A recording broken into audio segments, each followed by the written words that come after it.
So ಅಷ್ಟು ವರ್ಷ ಕಟ್ಲೆ ಹೋಗಿ ಜಂಗಲಲ್ಲಿ ಇದ್ಕೊಂಡು ತಪಸ್ ಮಾಡಿದಾಗ ಅದ್ರ ಫಲ ಸಿಗ್ತಿತ್ತು. ಈಗ ನಮಗೆ 2 ನಿಮಿಷನೂ ಹೋಗಕ್ ಆಗಲ್ಲ ಅಲ್ಲಿ. ಎಲ್ಲರೂ ಒಂದ್ ವೇಳೆ ಒಂದಿನ ನಾವೆಲ್ಲರೂ ಪಿಕ್ನಿಕ್ ಅಂತ ಕರ್ಕೊಂಡು ಹೋಗ್ತೀವಿ, ಯಾರ ಸ್ಟೂಡೆಂಟ್ಸ್ಗೆ ಅಥವಾ ಇವನ್ ಫ್ಯಾಮಿಲಿದವರಿಗೆ. ಎಲ್ಲರೂ ಈಗ ಶಿಬಿರ ಮಾಡ್ತೀವಲ್ಲ, ಈಗ ಬರತ್ ನೋಡಿ ಫೆಬ್ರವರಿಲಿ ಮಾಡ್ತೀವಿ, 1 ಡೇ ಪಿಕ್ನಿಕ್ ಮಾಡ್ತೀವಿ ನಾವು ಶಿಬಿರ ಜೊತೆ. ಕರ್ಕೊಂಡು ಹೋಗೋದಂದ್ರೆ ಹೋಗುವಾಗ ಎಲ್ಲ ಹುರುಪಿರ್ತಾರೆ. ಜಂಗಲ್ ಎಲ್ಲಕ್ಕೂ ನಾನು ಎಲ್ಲ ಕರ್ಕೊಂಡು ಹೋಗ್ತಿದ್ದೆ. ಅಲ್ಲಿ ಗೋವಾದಲ್ಲಿ ಒಂದು ನದಿ ತೀರದಲ್ಲಿ ನೆಟ್ವರ್ಕೇ ಬರುದಿಲ್ಲ, ನಮ್ಮ ಜನರಿಗೆಲ್ಲ ಕರ್ಕೊಂಡು ಹೋಗ್ತಿದ್ದೆ ಅಲ್ಲಿ. ಅಯ್ಯೋ ಖುಷಿ ಆಯ್ತು, ಎಲ್ಲ ಬರೋರೇ ತುಂಬಾ ಖುಷಿ ಆಯ್ತು. ಸಾಯಂಕಾಲ ಆದ್ಮೇಲೆ ಪ್ರಭುಜಿ ಯಾವಾಗ ಹೋಗುದಿನ ಹಿಂದಿನ ದಿನ ಕೇಳ್ತಾರೆ, ಯಾವಾಗ ಹೋಗುದು ಅಲ್ಲಿಗೆ ಅಂತ. ಬೆಳಿಗ್ಗೆ ಎಷ್ಟು ಗಂಟೆಗೆ ಹೋಗುದು, ಬೇಗ ಹೋಗುದು, ಎಷ್ಟು ಗಂಟೆಗೆ ಹೋಗೋದು ಕೇಳ್ತಿರ್ತಾರೆ. ಅಲ್ಲಿ ಒಂದ್ ಸ್ವಲ್ಪ ಅಲ್ಲಿ ಹೋದಾದ್ಮೇಲೆ ಸಾಯಂಕಾಲ ಆಗ್ತದೆ, ಮನೆಗೆ ಯಾವಾಗ ಹೋಗುದು ಪ್ರಭುಜಿ ಅಂತ ಕೇಳ್ತಿರ್ತಾರೆ. ಕತ್ಲಾತಂದ್ರೆ ಅಲ್ಲಿ ಇರಕ್ ಯಾರಿಗೂ ಅಂದ್ರೆ ಕಷ್ಟ ಆಗತ್ತೆ, ಇರಕ್ ಆಗಲ್ಲ. ಹಾಗೆ ತುಂಬಾ ಕಷ್ಟ ಇದೆ. ಅದಕ್ಕೆ ಚೈತನ್ಯ ಮಹಾಪ್ರಭು ಸರಳ ವಿಧಿಯನ್ನ ಕೊಟ್ಟಿದ್ದಾರೆ. ಕೆಲವು ತದ್ ಹರಿ ಕೀರ್ತನ, ಕಲಿಯುಗದಲ್ಲಿ ಹರಿ ಕೀರ್ತನ ತುಂಬಾ ಪ್ರಾಮಿನೆಂಟ್ ಆಗಿದೆ.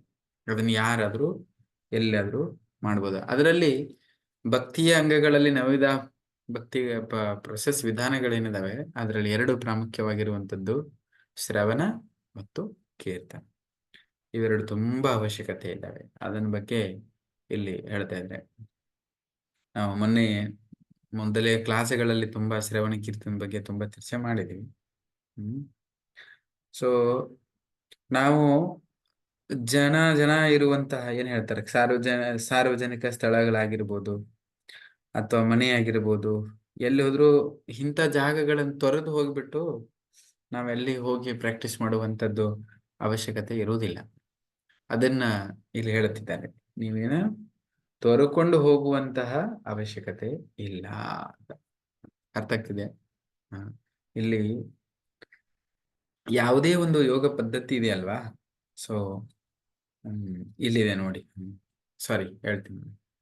ಇದನ್ನು ನಮ್ಮ ಮನೆಯಲ್ಲೇ ಸ್ನೇಹಿತರೊಡಗೂಡಿ ಅಥವಾ ಸಾರ್ವಜನಿಕ ಸ್ಥಳಗಳಲ್ಲಿ ತುಂಬಾ ಜನರು ಸೇರಿಕೊಂಡು ಸುಲಭವಾಗಿ ಮಾಡಬಹುದು. ದೊಡ್ಡ ನಗರಗಳಲ್ಲಿ ಅಥವಾ ಸಮಾಜದಲ್ಲಿ ಧ್ಯಾನ ಯೋಗವನ್ನು ಮಾಡಲು ಪ್ರಯತ್ನಿಸಬಹುದು. ಆದರೆ ಇದು ಸ್ವಂತ ಕಲ್ಪನೆ ಹೊರತು ಭಗವದ್ಗೀತೆಯಲ್ಲಿ ಅದರ ಬಗ್ಗೆ ತುಂಬಾ ಮಹತ್ವ ಕೊಟ್ಟಿಲ್ಲ, ಎಸ್ಪೆಷಲಿ ಅದನ್ನಲ್ಲಿ ಹೇಳಿರುವ ವಿಧಾನ ಅಲ್ಲ ಅಂತ ಹೇಳಿ. ಸೊ ಹಾಗಾಗಿ ಎಲ್ಲಿ ಈಗೇನ್ ಸಮಸ್ಯೆ ಇದೆ ಅಲ್ಲ, ಜನಬೀಡನೆ ಇದೆ, ಅಲ್ಲೇನೆ ಇದು ಚೆನ್ನಾಗಾಗತ್ತೆ ಭಕ್ತಿ ಯೋಗ. ಅದಕ್ಕೆ ಇದನ್ನ ಕೊಡಲಾಗಿದೆ.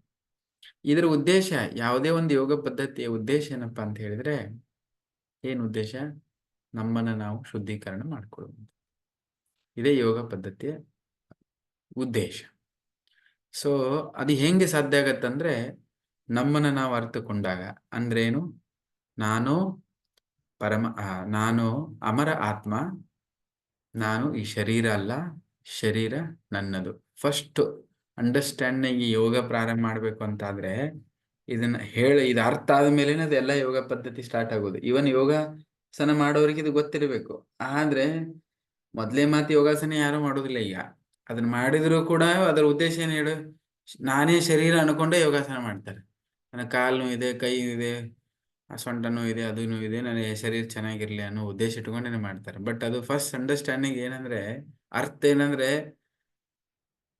ಅದು ಅರ್ಥ ಅಲ್ಲ ಅಂತ ತಿಳ್ಕೊಂಡು ಮಾಡೋದಕ್ಕಿಂತ ಮೊದಲು ನಾನು ಅಮರ ಆತ್ಮ, ಶರೀರ ನನ್ನದು. ಈ ಶರೀರನ ಸಾಧನೆ ಮಾಡ್ಲಿಕ್ಕೆ ಕೊಟ್ಟಿದ್ರೆ, ಆ ಸಾಧನೆ ಮಾಡೋದಕ್ಕೋಸ್ಕರ ಈ ಶರೀರ ನನಗೆ ಬೇಕು. ಅದಕ್ಕಾಗಿ ಈ ಶರೀರವನ್ನು ಸ್ವಸ್ಥವಾಗಿಟ್ಟುಕೊಳ್ಬೇಕು. ಆ ಉದ್ದೇಶ ತಿಳ್ಕೊಂಡು ಯೋಗ ಮಾಡಿದ್ರೆ ಅದು ಯೋಗ ಪದ್ಧತಿ. ಅದರಲ್ಲಿದ್ದಾರೆ.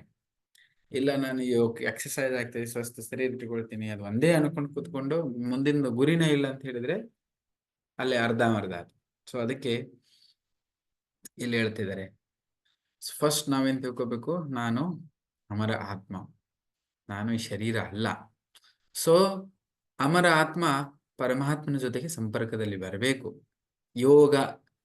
ಯೋಗದ ಅನೇಕ ಉದ್ಧಾರಗಳೇ. ಯುಜ್ಯತೆ ಏನೋ ಹೇಳ್ತಾರೆ ನೋಡಿ, ಇಲ್ಲಿ ಪ್ರಭುಗಳಿದ್ದಾರೆ, ಹೇಳ್ಬೋದು ನಮ್ ಸುಬ್ಬ ಪ್ರಭು. ಯುಜ್ಯತೆ ಯೋಗ ಅಂದ್ರೆ ಸೇರಿಸು, ಕೂಡಿಸು ಅಂತ ಅರ್ಥ ಬರ್ತದೆ. ಹೌದು, ಕನ್ನಡದಲ್ಲಿ ಆಯ್ತು ಅರ್ಥದಲ್ಲಿ, ಬಟ್ ಅದರದ್ದು ಮೀನಿಂಗ್ ಇದೆಯಲ್ಲ. ಪತಂಜಲಿ ಸೂತ್ರ. ಯುಜ್ ಅಂದ್ರೆ ಸೇರಿಸು. ಸೂತ್ರ. ಆತ್ಮ ಪರಮಾತ್ಮ ಒಂದುಗೂಡಿಸುವಂತದ್ದು ಯೋಗ. ಮನಸ್ಸು ದೇಹವನ್ನ ಒಂದುಗೂಡಿಸುವಂತದ್ದು ಯೋಗ ಅಂತ, ಒಟ್ಟು ಕೂಡಿಸುವಂತದ್ದು ಅಂತ ಬರ್ತದೆ, ದೇಹ ಮತ್ತು ಮನಸ್ಸನ್ನು. ಎಸ್ ಆತ್ಮ ಪರಮಾತ್ಮ. ಪತಂಜಲಿ ಸೂತ್ರ ಏನ್ ಹೇಳುತ್ತೆ? ಸೂತ್ರಗಳಿದಾವಲ್ಲ ಪತಂಜಲಿ ಸೂತ್ರ, ಅನೇಕ ಪತಂಜಲಿ ಸೂತ್ರಗಳಲ್ಲಿ ಹೇಳ್ತಾರೆ ನೋಡಿ. ಯಮ ನಿಯಮ ಆಸನ ಪ್ರಾಣಾಯಾಮ ಪ್ರತ್ಯಾಹಾರ ಧಾರಣ ಧ್ಯಾನ ಸಮಾಧಿ. ನೋ ನೋ ನೋ, ಅದು ಯೋಗಾಸನದಲ್ಲಿ, ಅದು ಆಸನದಲ್ಲಿ ಬರುತ್ತೆ, ನಾನ್ ಪ್ರೊಸೆಸ್ ಅಷ್ಟಾಂಗ ಕೇಳ್ತಾ ಇಲ್ಲ. ಯೋಗದಲ್ಲಿ ಬರುತ್ತೆ. ನಾನು ಪ್ರೊಸೆಸ್ ಕೇಳ್ತಾ ಇಲ್ಲ ನಾನು. ಕರೆಕ್ಟ್, ಸರಿ. ಪ್ರೊಸೆಸ್ ಕೇಳ್ತಾ ಇಲ್ಲ, ಯೋಗಕ್ಕೆ ವ್ಯಾಖ್ಯ ಹೇಳ್ತಾರೆ. ಆ ವ್ಯಾಖ್ಯೆಗಳನ್ನ ಹೇಳ್ತೇನೆ ನಾನು, ನೆಕ್ಸ್ಟ್ ಟೈಮ್ ನೆನಪಾದ್ರೆ ಹೇಳ್ತೇನೆ. ಸೊ ಯುಜ್ ಅಂದ್ರೆ ಸೇರಿಸುವಂಥದ್ದು. ಓಕೆ, ಸೊ ಇದೇ ನಾವು ತಿಳ್ಕೊಬೇಕು ಈ ಪದ್ಧತಿಯಲ್ಲಿ. ನಾನು ಸರಿ ಆತ್ಮ ಪರಮಾತ್ಮ ಜೊತೆಗೆ ಸಂಪರ್ಕ ಬೆಳೆಸಿಕೊಳ್ಬೇಕು ಅನ್ನೋದೊಂದು ನಮಗೆ ಕ್ಲಿಯರ್ ಆಗಿ ನಮ್ಮ ತಲೆಯಲ್ಲಿ ಇರಬೇಕು. ಆಮೇಲೆ ಒಂದು ವೇಳೆ ಅಷ್ಟ ಸಿದ್ಧಿಗಳಿದಾವೆ ಅಥವಾ ಯೋಗ ಸಿದ್ಧಿಗಳನ್ನು ಪ್ರಾಪ್ತ ಮಾಡ್ಕೊಳ್ತಾರೆ ಅಥವಾ ಧ್ಯಾನ ಯೋಗ ಮಾಡ್ತಾರೆ, ಅದರದ್ದು ತುಂಬಾ ಕಟ್ಟುನಿಟ್ಟಾದಂಥ ನಿಯಮಗಳಿರ್ತವೆ. ಉದಾಹರಣೆಗೆ ಒಂದು ಅಷ್ಟ ಸಿದ್ಧಿ ಪಡ್ಕೊಳ್ಬೇಕಂತ ಹೇಳಿದ್ರೆ ಒಂದು 12 ವರ್ಷ ತಪಸ್ಸು ಮಾಡಬೇಕು, ಅದರದ್ದೇ ಆದಂಥ ನಿಯಮಗಳನ್ನು ಪಾಲನೆ ಮಾಡಬೇಕು. ಅದ್ರ ಹೆಂಗಂದ್ರೆ ಹಿಂಗೆ ಕುತ್ಕೊಳ್ಬೇಕು, ಇಂಥ ಜಾಗದಲ್ಲೇ ಕುತ್ಕೊಳ್ಬೇಕು, ಅರ್ಧ ಕಣ್ಣು ಮುಚ್ಚಬೇಕು, ಫುಲ್ ಕಣ್ಣು ತೆಗೆಯೋದಿಲ್ಲ, ಮೂಗಿನ ಮೇಲೆ ಕಣ್ಣುಗಳನ್ನ ಮೂಗಿನ ತುದಿಯ ಮೇಲೆ ಇದನ್ನ ಕೇಂದ್ರೀಕರಿಸಬೇಕು, ಅತಿ ಮೇಲೆ ಕುತ್ಕೊಳ್ಳೋಂಗಿಲ್ಲ, ಕೆಳಗೆ ಕುತ್ಕೊಳ್ಳೋಂಗಿಲ್ಲ. ತುಂಬಾ ಏನೆಲ್ಲ ಇದ್ದಾವೆ ಅದರಲ್ಲಿ ಇದ್ದಾವೆ, ಅಷ್ಟಾಂಗ ಯೋಗದಲ್ಲಿ ಇದ್ದಾವೆ. ಯೋಗ ಸಿದ್ಧಿ ಪಡ್ಕೊಳ್ಳೋ ಬೇಕಂತ ಆದ್ರೆ ತುಂಬಾ ನಿಯಮಗಳಿದ್ದಾವೆ, ಅವೆಲ್ಲ ಪಾಲನೆ ಮಾಡಬೇಕು. 12 ವರ್ಷ ಕಟ್ಟುನಿಟ್ಟಾಗಿ ಅವ್ರೇನು ಪಾಲನೆ ಮಾಡಿದ್ರೆ ಅಂತ ಹೇಳ್ಕೊಳ್ಳಿ, ಅವ್ರಿಗೆ ಒಂದು ಯೋಗ ಸಿದ್ಧಿ ಪ್ರಾಪ್ತಿ ಆಗುತ್ತೆ. ಅದಕ್ಕೆ ಲಗಿಮ, ಅನಿಮ, ಇಸಿತ, ಅನೇಕ ಯೋಗ ಸಿದ್ಧಿಗಳು. ಸೊ ಒಂದ್ ವೇಳೆ ಒಬ್ಬ ವ್ಯಕ್ತಿ 12 ವರ್ಷ ಅದಕ್ಕೋಸ್ಕರ ಆಯ್ತು ನಾನು ಪ್ರಾಪ್ತಿ ಮಾಡ್ಕೊಳ್ತೇನೆ ಅಂತ ತುಂಬಾ ದೃಢತೆಯಿಂದ ಕಟ್ಟುನಿಟ್ಟಾಗಿ ಏನಾದ್ರು ಪಾಲನೆ ಮಾಡ್ಲಿಕ್ಕೆ ಪ್ಲಾನ್ ಮಾಡ್ಕೊಂಡು ಸ್ಟಾರ್ಟ್ ಮಾಡ್ತಾನಂದ್ರೆ, ನಾವು 12 ವರ್ಷದಲ್ಲಿ 11 ವರ್ಷ ಮಾಡಿದ, ಮತ್ತೆ 11 ತಿಂಗಳ ಮಾಡಿದ, 29 ದಿನ ಮಾಡಿದ. ಸೊ ಇನ್ನೆಷ್ಟು ತಿಂಗಳು ಬಾಕಿ ಇದೆ 12 ವರ್ಷಕ್ಕೆ? ಒಂದ್ ದಿವಸ. ಲೆಕ್ಕ ಹಾಕ್ತಿದ್ದಾರೆ ಯಾರೋ, ತಿಂಗಳು ಎಷ್ಟಿದ? ಒಂದೇ ದಿವಸ ಬಾಕಿ ಇದೆ.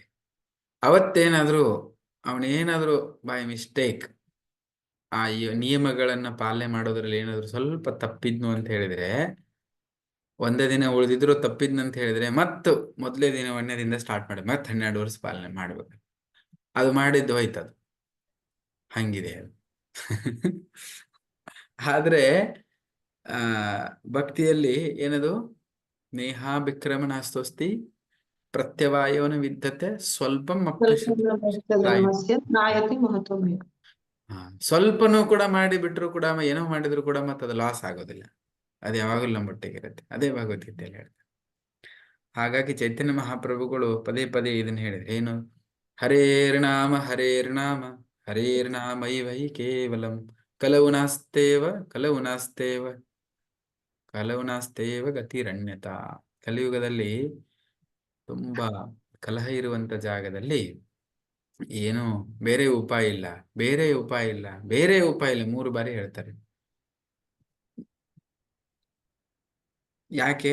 ಹರೇರ್ನಾಮ ಹರೇರ್ನಾಮ ಹರೇರ್ನಾಮ ಇವ ಹಿ ಕೇವಲಂ, ಅದು ಒಂದೇ ಗತಿ, ಅದೊಂದೇ ಗತಿ. ಅದಕ್ಕೆ ಕೋರ್ಟಲ್ಲಿ ಹೇಳ್ತಾರೆ ನೋಡಿ, ಆರ್ಡರ್ ಆರ್ಡರ್ ಆರ್ಡರ್. ಮೂರು ಸಾರಿ ಅವ್ರ ಕೈಯಲ್ಲಿ ಹಿಡ್ಕೊಂಡು ಹಿಂಗೆ ಟೇಬಲ್ಗೆ ಹೊಡೆದ್ರಂದ್ರೆ ಅದೇ ಫೈನಲ್ ಆರ್ಡರ್, ಅದಕ್ಕಿಂತ ಮತ್ತೊಂದು ಆರ್ಡರ್ ಇಲ್ಲ ಅಲ್ಲಿ. ಆಮೇಲೆ ಏನ್ ಹೇಳಿದ್ರು ಮುಗೀತು, ಅದೇ ಫೈನಲ್. ಅದಕ್ಕೆ ಅದು ಹೇಳೋದು ಜಡ್ಜ್ 3 ಬಾರಿ ಆರ್ಡರ್ ಆರ್ಡರ್ ಆರ್ಡರ್. ನೋಡಿದ್ರಲ್ಲಿ ಬ್ಲ್ಯಾಕ್ ಅವ್ರ ಕೈಯಲ್ಲಿ ಇರುತ್ತೆ.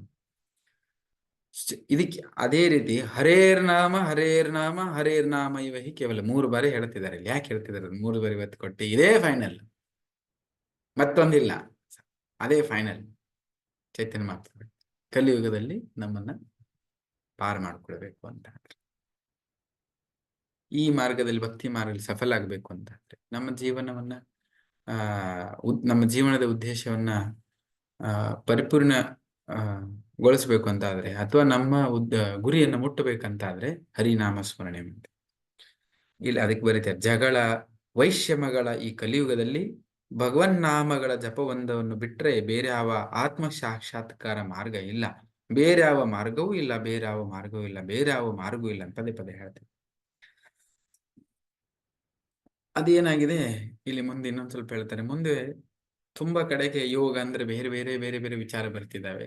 ಎಸ್ಪೆಷಲಿ ಪಾಶ್ಚಾತ್ಯದ ಒಂದು ಟಚ್ ಬರ್ತಾ ಇದೆ ಈಗೂ ಕೂಡ. ತುಂಬಾ ಜನ ಅವರು 100 ವರ್ಷ ಮುಂದೆ ಹೋಗಿದ್ದಾರೆ. ಅಲ್ಲೆಲ್ಲ ಹುಡುಕಿದ್ರು ಅವರು ಆಧುನಿಕ ಪ್ರಗತಿ ಏನಿದೆಯಲ್ಲ, ಅಡ್ವಾನ್ಸ್ಮೆಂಟ್, ಅವರೆಲ್ಲ ಹುಡುಕಿ ಅದರಲ್ಲಿ ಎಲ್ಲ ಇನ್ವೆನ್ಷನ್ ಮಾಡಿದ್ರು, ಹೊಸ ಹೊಸದನ್ನ ಕಂಡು ಹಿಡಿದ್ರು, ಮುಂದೆ ಹಂಗೆ ಓಡಿದ್ರು ಅವರು. ಅಂತ ದೇಶಗಳಲ್ಲಿ ಒಂದು 100 ತುಂಬಾ ಪ್ರಗತಿ ಭೌತಿಕವಾಗಿ ಪ್ರಗತಿ ಹೊಂದಿರುವಂತ ತಂತ್ರಜ್ಞಾನದಲ್ಲಿ ಪ್ರಗತಿ ಹೊಂದಿರುವಂತ ದೇಶಗಳಲ್ಲಿ ಅವು ಅವ್ರು ಏನು ಕಂಡು ಹಿಡಿದಿರ್ತಾರೆ, ಉಪಯೋಗ ಮಾಡ್ತಿರ್ತಾರೆ, ಒಂದು 50-100 ವರ್ಷ ಆದ್ಮೇಲೆ ಬಹುಶಃ ಏನೋ ಭಾರತಕ್ಕೆಲ್ಲ ಇಂತಲ್ಲಿ ಬರ್ತವೆ ಅಂದ್ರೆ. ಸೊ ಅವರು ತುಂಬಾ ಮುಂದಿದ್ದಾರೆ. ಓಕೆನಾ? ಅಷ್ಟು ಮುಂದಾದ್ಮೇಲೆ ಅಲ್ಲಿ ಹೋಗಿ ಏನು ಸಿಗ್ಲಿಲ್ಲ ಅವರಿಗೆ, ಮತ್ತು ಇದ್ದಿದ್ದ ಸಮಸ್ಯೆ ಇದ್ದಂಗೆ ಇದಾವೆ. ಅದಕ್ಕೆ ಈಗೀಗ ಏನ್ ಮಾಡ್ತಿದ್ದಾರೆ ಅಂದ್ರೆ, ಪಾಶ್ಚಿಮಾತ್ಯ ದೇಶರು ಯೋಗದ ಕಡೆಗೆ ಸ್ವಲ್ಪ ಇಂಟ್ರೆಸ್ಟ್ ತೋರಿಸ್ತಾ ಇದ್ದಾರೆ. ಸೊ ಇಂಟ್ರೆಸ್ಟ್ ತೋರಿಸ್ಕೊಂಡು ಏನೋ ಹುಡ್ಕೊಂಡು ಬರ್ಲಿಕ್ಕೆ ಪ್ರಯತ್ನ ಮಾಡ್ತಿದ್ದಾರೆ. ಬಟ್ ಅದರಲ್ಲೂ ಕೂಡ ಮಿಕ್ಸ್ ಮಸಾಲ ಸ್ಟಾರ್ಟ್ ಆಗಿದೆ. ಯೋಗ ಅಂದ್ರೆ ಅದ್ರ ಉದ್ದೇಶ ಅಂದ್ರೆ ಬಾಕಿ ಅದೇ ಹೇಳಿದ್ನ, ಜಿಮ್ನಾಸ್ಟಿಕ್ ಎಕ್ಸಸೈಸು, ಬಾಡಿಗೆ ಅಷ್ಟೇ ಸೀಮಿತವಾಗಿ ಇಟ್ಕೊಂಡಿರೋದು, ಅಥವಾ ಯಾವುದೇ ಒಂದು ಶೂನ್ಯದ ಮೇಲೆ ಕೂತ್ಕೊಂಡು ಧ್ಯಾನ ಮಾಡೋದು, ಹಾಗೆ ಹೀಗೆ ಅನೇಕ ತಪ್ಪು ವಿಚಾರಧಾರೆಗಳು ಜನರಲ್ಲಿ ಇದ್ದಾರೆ. ಸೊ ಅದಕ್ಕೆ ಇಲ್ಲಿ ಹೇಳ್ತಾರೆ, ತುಂಬಾ ಜನ ಒಂದೇ ಕೂತ್ಕೊಂಡು ಎತ್ಕೊಂಡು ನಾವು ಏನ್ ಮಾಡ್ಬೇಕು, ಧ್ಯಾನ ಮಾಡ್ಬೇಕು, ಅದೆಲ್ಲ ಹೇಳ್ತಾರೆ. ಫಸ್ಟ್ ಆಫ್ ಆಲ್ ಧ್ಯಾನ ಮಾಡ್ಬೇಕಂದ್ರೆ ನಾನು ಹೇಳಿದ್ದೆ, ಅತಿ ಶಾಂತವಾದ ಪ್ರದೇಶದಲ್ಲಿ ಹೋಗ್ಬೇಕು. ಭಗವದ್ಗೀತೆಯಲ್ಲಿ ಅದೇ ಈಗ ಆಲ್ರೆಡಿ ಹೇಳಿದೆ, ನೀವು ಮೂಗಿನ ತುದಿಯಲ್ಲಿ ಇಟ್ಕೊಳ್ಬೇಕು, ಅದು ಇದು ಅಂತೇಳಿ. ನಾವು ಒಂದ್ ವೇಳೆ ಇಲ್ಲೇ ಎಲ್ಲರೂ ಕುತ್ಕೊಂಡು ಅಂತ ಹೇಳಿದ್ರೆ ಒಂದೇನಾದ್ರು ಶಬ್ದ ಕಿಡ ಅಂತ ಎದ್ದು ಬಿಡ್ತೀವಿ. ಅಥವಾ ನಾವು ಕಣ್ಣು ಮುಚ್ಕೊಂಡು ಕುತ್ಕೊಂಡ್ರು ಮತ್ತೆ ಬಾಕಿದವ್ರು ಏನ್ ಮಾತಾಡ್ತಿದ್ರೆ ಅದೇ ಕೇಳಿಸ್ತಾ ಇರುತ್ತೆ ನಮ್ಗೆ. ಅವ್ರು ಏನ್ ಮಾತಾಡ್ತಾರೆ ಅದೇ ತಲೆಯಲ್ಲಿ ಓಡ್ತಾ ಇರ್ತದೆ, ಕುತ್ಕೊಂಡ್ರು ಹಂಗೆ ಅದೇ ಆಗುತ್ತೆ, ಮತ್ತೆಂತದಾಗುತ್ತೆ. ಮತ್ತೆ ಸ್ವಲ್ಪ ಜನ ಇಲ್ಲಿ ಬರೀತಾರೆ ಸ್ಪಷ್ಟವಾಗಿ, ಓಕೆ ಧ್ಯಾನ ಮಾಡ್ತಿದ್ದೀನಿ ಅಂತ ಕುತ್ಕೊಂಡು ಕಣ್ಣು ಮುಚ್ಕೊಂಡು ಕುತ್ಕೊಳ್ತಾರೆ. ಕಣ್ಣು ಮುಚ್ಕೊಂಡು ನಾವು ಧ್ಯಾನದಲ್ಲಿ ಅಂತ ಹೇಳ್ತಾರೆ, ಅಲ್ಲೇ ನಿದ್ದೆ ಹೊಡಿತಿರ್ತಾರೆ. ಸೊ ನಾವು ಹೇಳ್ಬೋದು ಅವ್ರನ್ನ ಧ್ಯಾನ ಮಾಡ್ತಿದ್ದೀನಿ ಅಂತೇಳಿ, ಬಟ್ ಅವ್ರು ಏನ್ ಮಾಡ್ತಿರ್ತಾರೆ, ನಿದ್ದೆ ಮಾಡ್ತಿರ್ತಾರೆ. ಆಮೇಲೆ ಧ್ಯಾನ ಮಾಡ್ತಾ ಮಾಡ್ತಾ ಮಾಡ್ತಾ ಅಲ್ಲೇ ನಿದ್ದೆ ಮಾಡ್ಕೊಂಡು ಮತ್ತೊಂದು ಯಾವ್ದಾರ ಕನಸು ಕಂಡುಕೊಂಡು ಹೇಳ್ತಾರೆ. ಸೊ ಈ ಪರಿಸ್ಥಿತಿನೂ ಇದೆ. ಧ್ಯಾನ ಅನ್ಕೊಂಡುನು ಒಂದು ಅದು ಸಾಧ್ಯ ಇಲ್ಲದೆ ಇರುವಂಥದ್ದು. ಒಂದು ವೇಳೆ ಮಾಡ್ತೇನೆ ಅಂತ ಹೇಳೋವರದು ಪರಿಸ್ಥಿತಿ ಗಂಭೀರ ಇದೆ. ಅಂದ್ರೆ ತುಂಬಾ ಕಷ್ಟ ಇದೆ. ನಾವು ತುಂಬಾ ಜನ ನೋಡಿದೀವಿ, ಧ್ಯಾನ ಮಾಡ್ತಾ ನಿದ್ದೆ ಮಾಡ್ತಿರ್ತಾರೆ. ಸೊ ಅದರಿಂದ ಏನು ಪ್ರಯೋಜನ ಇಲ್ಲ. ಓಕೆ. ಮತ್ತೆ ನಾವು ಆತ್ಮ ಯಾವಾಗಲೂ ಆಕ್ಟಿವ್ ಆಗಿರುತ್ತೆ. ನಾವು ಆತ್ಮ ಸಚ್ಚಿದ ಆನಂದ ಮಾಡಿದ್ರೆ ಇದರಲ್ಲಿ ಚೇತನ ಇದೆ. ಹಾಗೇನೆ ಧ್ಯಾನ ಮಾಡ್ತಾ ಇರೋದು ನಾವು ಯಾರ ಮೇಲೆ, ಪರಮಾತ್ಮನಲ್ಲಿ, ಭಗವಂತನ ಮೇಲೆ. ಅವನು ಕೂಡ ಸಚ್ಚಿದ ಆನಂದನಿದೆ. ಇವು ಆಕ್ಟಿವ್ ಆಗಿರೋದನ್ನು ಬಂದ್ ಮಾಡಿ ಇರಕ್ ಆಗಲ್ಲ. ಓಕೆನಾ? ನಾನು ಇನ್ನು ಮೊನ್ನೆ ಮಕ್ಕಳು ಉದಾಹರಣೆ ಕೊಡ್ತಾ ಇದ್ದೆ. ಯಾವ್ದು ಮಕ್ಕಳು ಏನು ಕಿಡಿಗೇಡಿ ಕೆಲಸ ಮಾಡ್ತಿದ್ರೆ ಮನೆಯಲ್ಲಿ, ಗ್ಯಾಸಲ್ಲಿ ಕೈ ಹಾಕ್ತಾರೋ ಅಥವಾ ಬಿಸಿನೀರಲ್ಲಿ ಕೈ ಹಾಕ್ತಾರೋ ಅಥವಾ ಬೆಂಕಿಯಲ್ಲಿ ಕೈ ಹಾಕ್ತಾರ ಅಂದ್ರೆ ನೀವು ಆಟಿಕೆ ಸಾಮಾನು ಕೊಡ್ತೀರಿ. ಸುಮ್ನೆ ಅವ್ರ ಕೈಯಿಂದ ಬಿಡಿಸಿ ಒಂದ್ ಕಡೆ ಖಾಲಿ ಸುಮ್ನೆ ಕುತ್ಕೊಂಡ್ರೆ ಕುತ್ಕೊಳ್ಳೋದಿಲ್ಲ. ಆಗತ್ತಾ ಯಾವ್ದಾರ ಮಕ್ಕಳಿಗೆ? ಅದಕ್ಕೆ ಒಂದೇನಾದ್ರು ಆಟಿಕೆ ಸಾಮಾನು ಏನೋ ಕೊಟ್ಟು ಎಂಗೇಜ್ಮೆಂಟ್ ಮಾಡ್ತಾರೆ, ಬುದ್ಧಿವಂತ ಬಂದಿರ್ತಾರೆ. ಅದೇ ರೀತಿ ಈ ಜೀವಕ್ಕೆ ನೀವೇನಾದ್ರೂ ಸುಮ್ನೆ ಕುತ್ಕೋ ಅಂತ ಹೇಳಿದ್ರೆ ಕುಂತಕ್ ಆಗಲ್ಲ. ಇದು ಯಾವಾಗ್ಲೂ ಆಕ್ಟಿವ್ ಇದೆ, ಸಚ್ಚಿದಾನಂದ. ಅದಕ್ಕೆ ಇದು ಸುಮ್ನೆ ಕುತ್ಕೊಂಡು ಮಾಡೋದು ಆಗಲ್ಲ. ಅದಕ್ಕೆ ಸುಮ್ನೆ ಕುತ್ಕೊಂಡ್ರೆ ಏನಾಗತ್ತೆ, ನಿದ್ದೆ ಬರುತ್ತೆ. ಸೊ ಇದೆಲ್ಲ ಅದು ಕಷ್ಟ ಆಗತ್ತೆ. ಆಮೇಲೆ ಏನು ಇಲ್ಲದೆ ಇರುವ ಏನು ಖಾಲಿ ಜಾಗದಲ್ಲಿ ಹೋಗಿ ಏನಾರು ಆಟ ಆಡು, ಏನು ಈ ಸಾಮಾನು ಇಲ್ಲಂದ್ರೆ ಆಟ ಆಡ್ತಾರ ಅವ್ರ ಮಕ್ಕಳು, ಆಟ ಆಡಲ್ಲ. ಅದೇ ರೀತಿ ಇನ್ನೊಂದು ಹೊಸದ ವಿಷಯ ಏನದು, ಶೂನ್ಯ. ಏನು ಇಲ್ಲ, ನೀ ಅದ್ರ ಮೇಲೆ ಹೋಗಿ ಧ್ಯಾನ ಮಾಡು.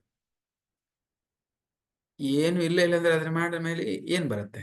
ಅದಕ್ಕೆ ಒಂದು ರೂಪ ಇದೆ, ಅವನೊಂದು ಭಗವಂತನೊಂದು ರೂಪ ಇದೆ, ಪರಮಾತ್ಮನೊಂದು ರೂಪ ಇದೆ, ಅವನ ನಾಮ ಇದೆ.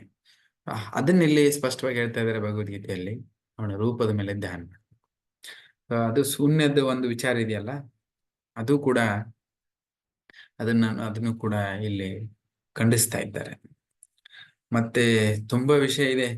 ಧ್ಯಾನ ಯೋಗದಲ್ಲಿ ಭಯ ಇರಬಾರದು, ಏಕಾಗ್ರತೆ ಇರಬೇಕು, ತಳಮಳ ಇರುವ ಹಾಗಿಲ್ಲ. ಓಕೆ. ಆಮೇಲೆ ಆಧ್ಯಾತ್ಮಿಕ ಜೀವನದಲ್ಲಿ ಪ್ರವೇಶಿಸುವಾಗ ಅದು ಭಯದ ಪ್ರಶ್ನೆಯೇ ಉದ್ಭವಿಸುವುದಿಲ್ಲ. ಅಲ್ಲದೆ ಒಬ್ಬನು ಬ್ರಹ್ಮಚಾರಿಯಾಗಿರ್ಬೇಕು, ಲೈಂಗಿಕ ಜೀವನದಿಂದ ಸಂಪೂರ್ಣ ಮುಕ್ತನಾಗಿರ್ಬೇಕು. ಈ ರೀತಿ ಧ್ಯಾನ ಮಾಡುವಾಗ ಅದು ಬೇಕು ಬೇಕು ಎಂಬ ಬೇಡಿಕೆಗಳೇ ಇರುವುದಿಲ್ಲ. ಇಲ್ಲದೆ ಧ್ಯಾನವನ್ನು ಸರಿಯಾಗಿ ನಿರ್ವಹಿಸಿದರೆ ಆಗ ಅವನು ತನ್ನ ಮನೋ ನಿಗ್ರಹ ಮಾಡಬಹುದು. ಧ್ಯಾನಕ್ಕೆ ಬೇಕಾದ ಎಲ್ಲ ಅಗತ್ಯಗಳನ್ನು ಸಿದ್ಧಪಡಿಸಿಕೊಂಡ ಮೇಲೆ ಆತನು ತನ್ನ ಮನಸ್ಸನ್ನು ಕೃಷ್ಣನ ಮೇಲೆ ಅಥವಾ ವಿಷ್ಣುವಿಗೆ ವರ್ಗಾಯಿಸಬೇಕು. ತನ್ನ ಮನಸ್ಸನ್ನು ಶೂನ್ಯಕ್ಕೆ ವರ್ಗಾಯಿಸಬಾರದು. ಓಕೆ, ಧ್ಯಾನ ಯೋಗದಲ್ಲಿ ಮುಳುಗಿಯವರು ಸದಾ ನನ್ನ ಚಿಂತನೆಯಲ್ಲೇ ಇರುತ್ತೇನೆ ಎಂದು ಕೃಷ್ಣ ಹೇಳ್ತಾ ಇದ್ದೇನೆ. ಸೊ ಭಗವಂತನ ಭಕ್ತರಾದವರು ಸದಾ ಭಗವಂತನ ಚಿಂತನೆಯಲ್ಲಿ ಇರ್ತಾರೆ, ಖಾಲಿ ಇರು ಜಾಗದ ಮೇಲೆ ಇರುವುದಿಲ್ಲ. ಅದನ್ನೆಲ್ಲಿ ಹೇಳ್ತಾರೆ. ಓಕೆ, ಆಮೇಲೆ ಮುಂದೆ ಒಂದು ತುಂಬಾ ವಿಷಯ ಚೆನ್ನಾಗಿ ಹೇಳ್ತಾರೆ. ಎಷ್ಟು ಜನ ಇವತ್ತು ಈ ಅಧ್ಯಾಯ ಓದ್ಕೊಂಡು ಬಂದಿದ್ರ? ಅಟ್ಲೀಸ್ಟ್ ಹಂಗೆ ಎಷ್ಟು ನೆನಪಿದೆ ಗೊತ್ತಿಲ್ಲ. 1 2 3 4 5 6 7 8 ಓಕೆ 9 10 10 40 ಓಕೆ 10 ಜನ ಅಟ್ಲೀಸ್ಟ್ ಪ್ರಯತ್ನ ಮಾಡ್ಕೊಂಡ್ ಬಂದಿದ್ದಾರೆ. ಓಕೆ, ನಿಮ್ಗೊಂದು ಕ್ವಶನ್ ಕೇಳ್ತೇನೆ. 10-12 ಜನ ನನ್ ಕೈ ಎತ್ತಿದ್ರಲ್ಲ, ಒಂದು ಕ್ವಶನ್. ಕೃಷ್ಣ ಪ್ರಜ್ಞೆಯ ಸೊಗಸು ಏನು? ಹಂಗೆ ಹೇಳಿ. ಕೃಷ್ಣ ಪ್ರಜ್ಞೆ ಒಂದು ಸೊಗಸಿದೆ, ಅದರದ್ದು ಆ ಸೊಗಸು ಏನು?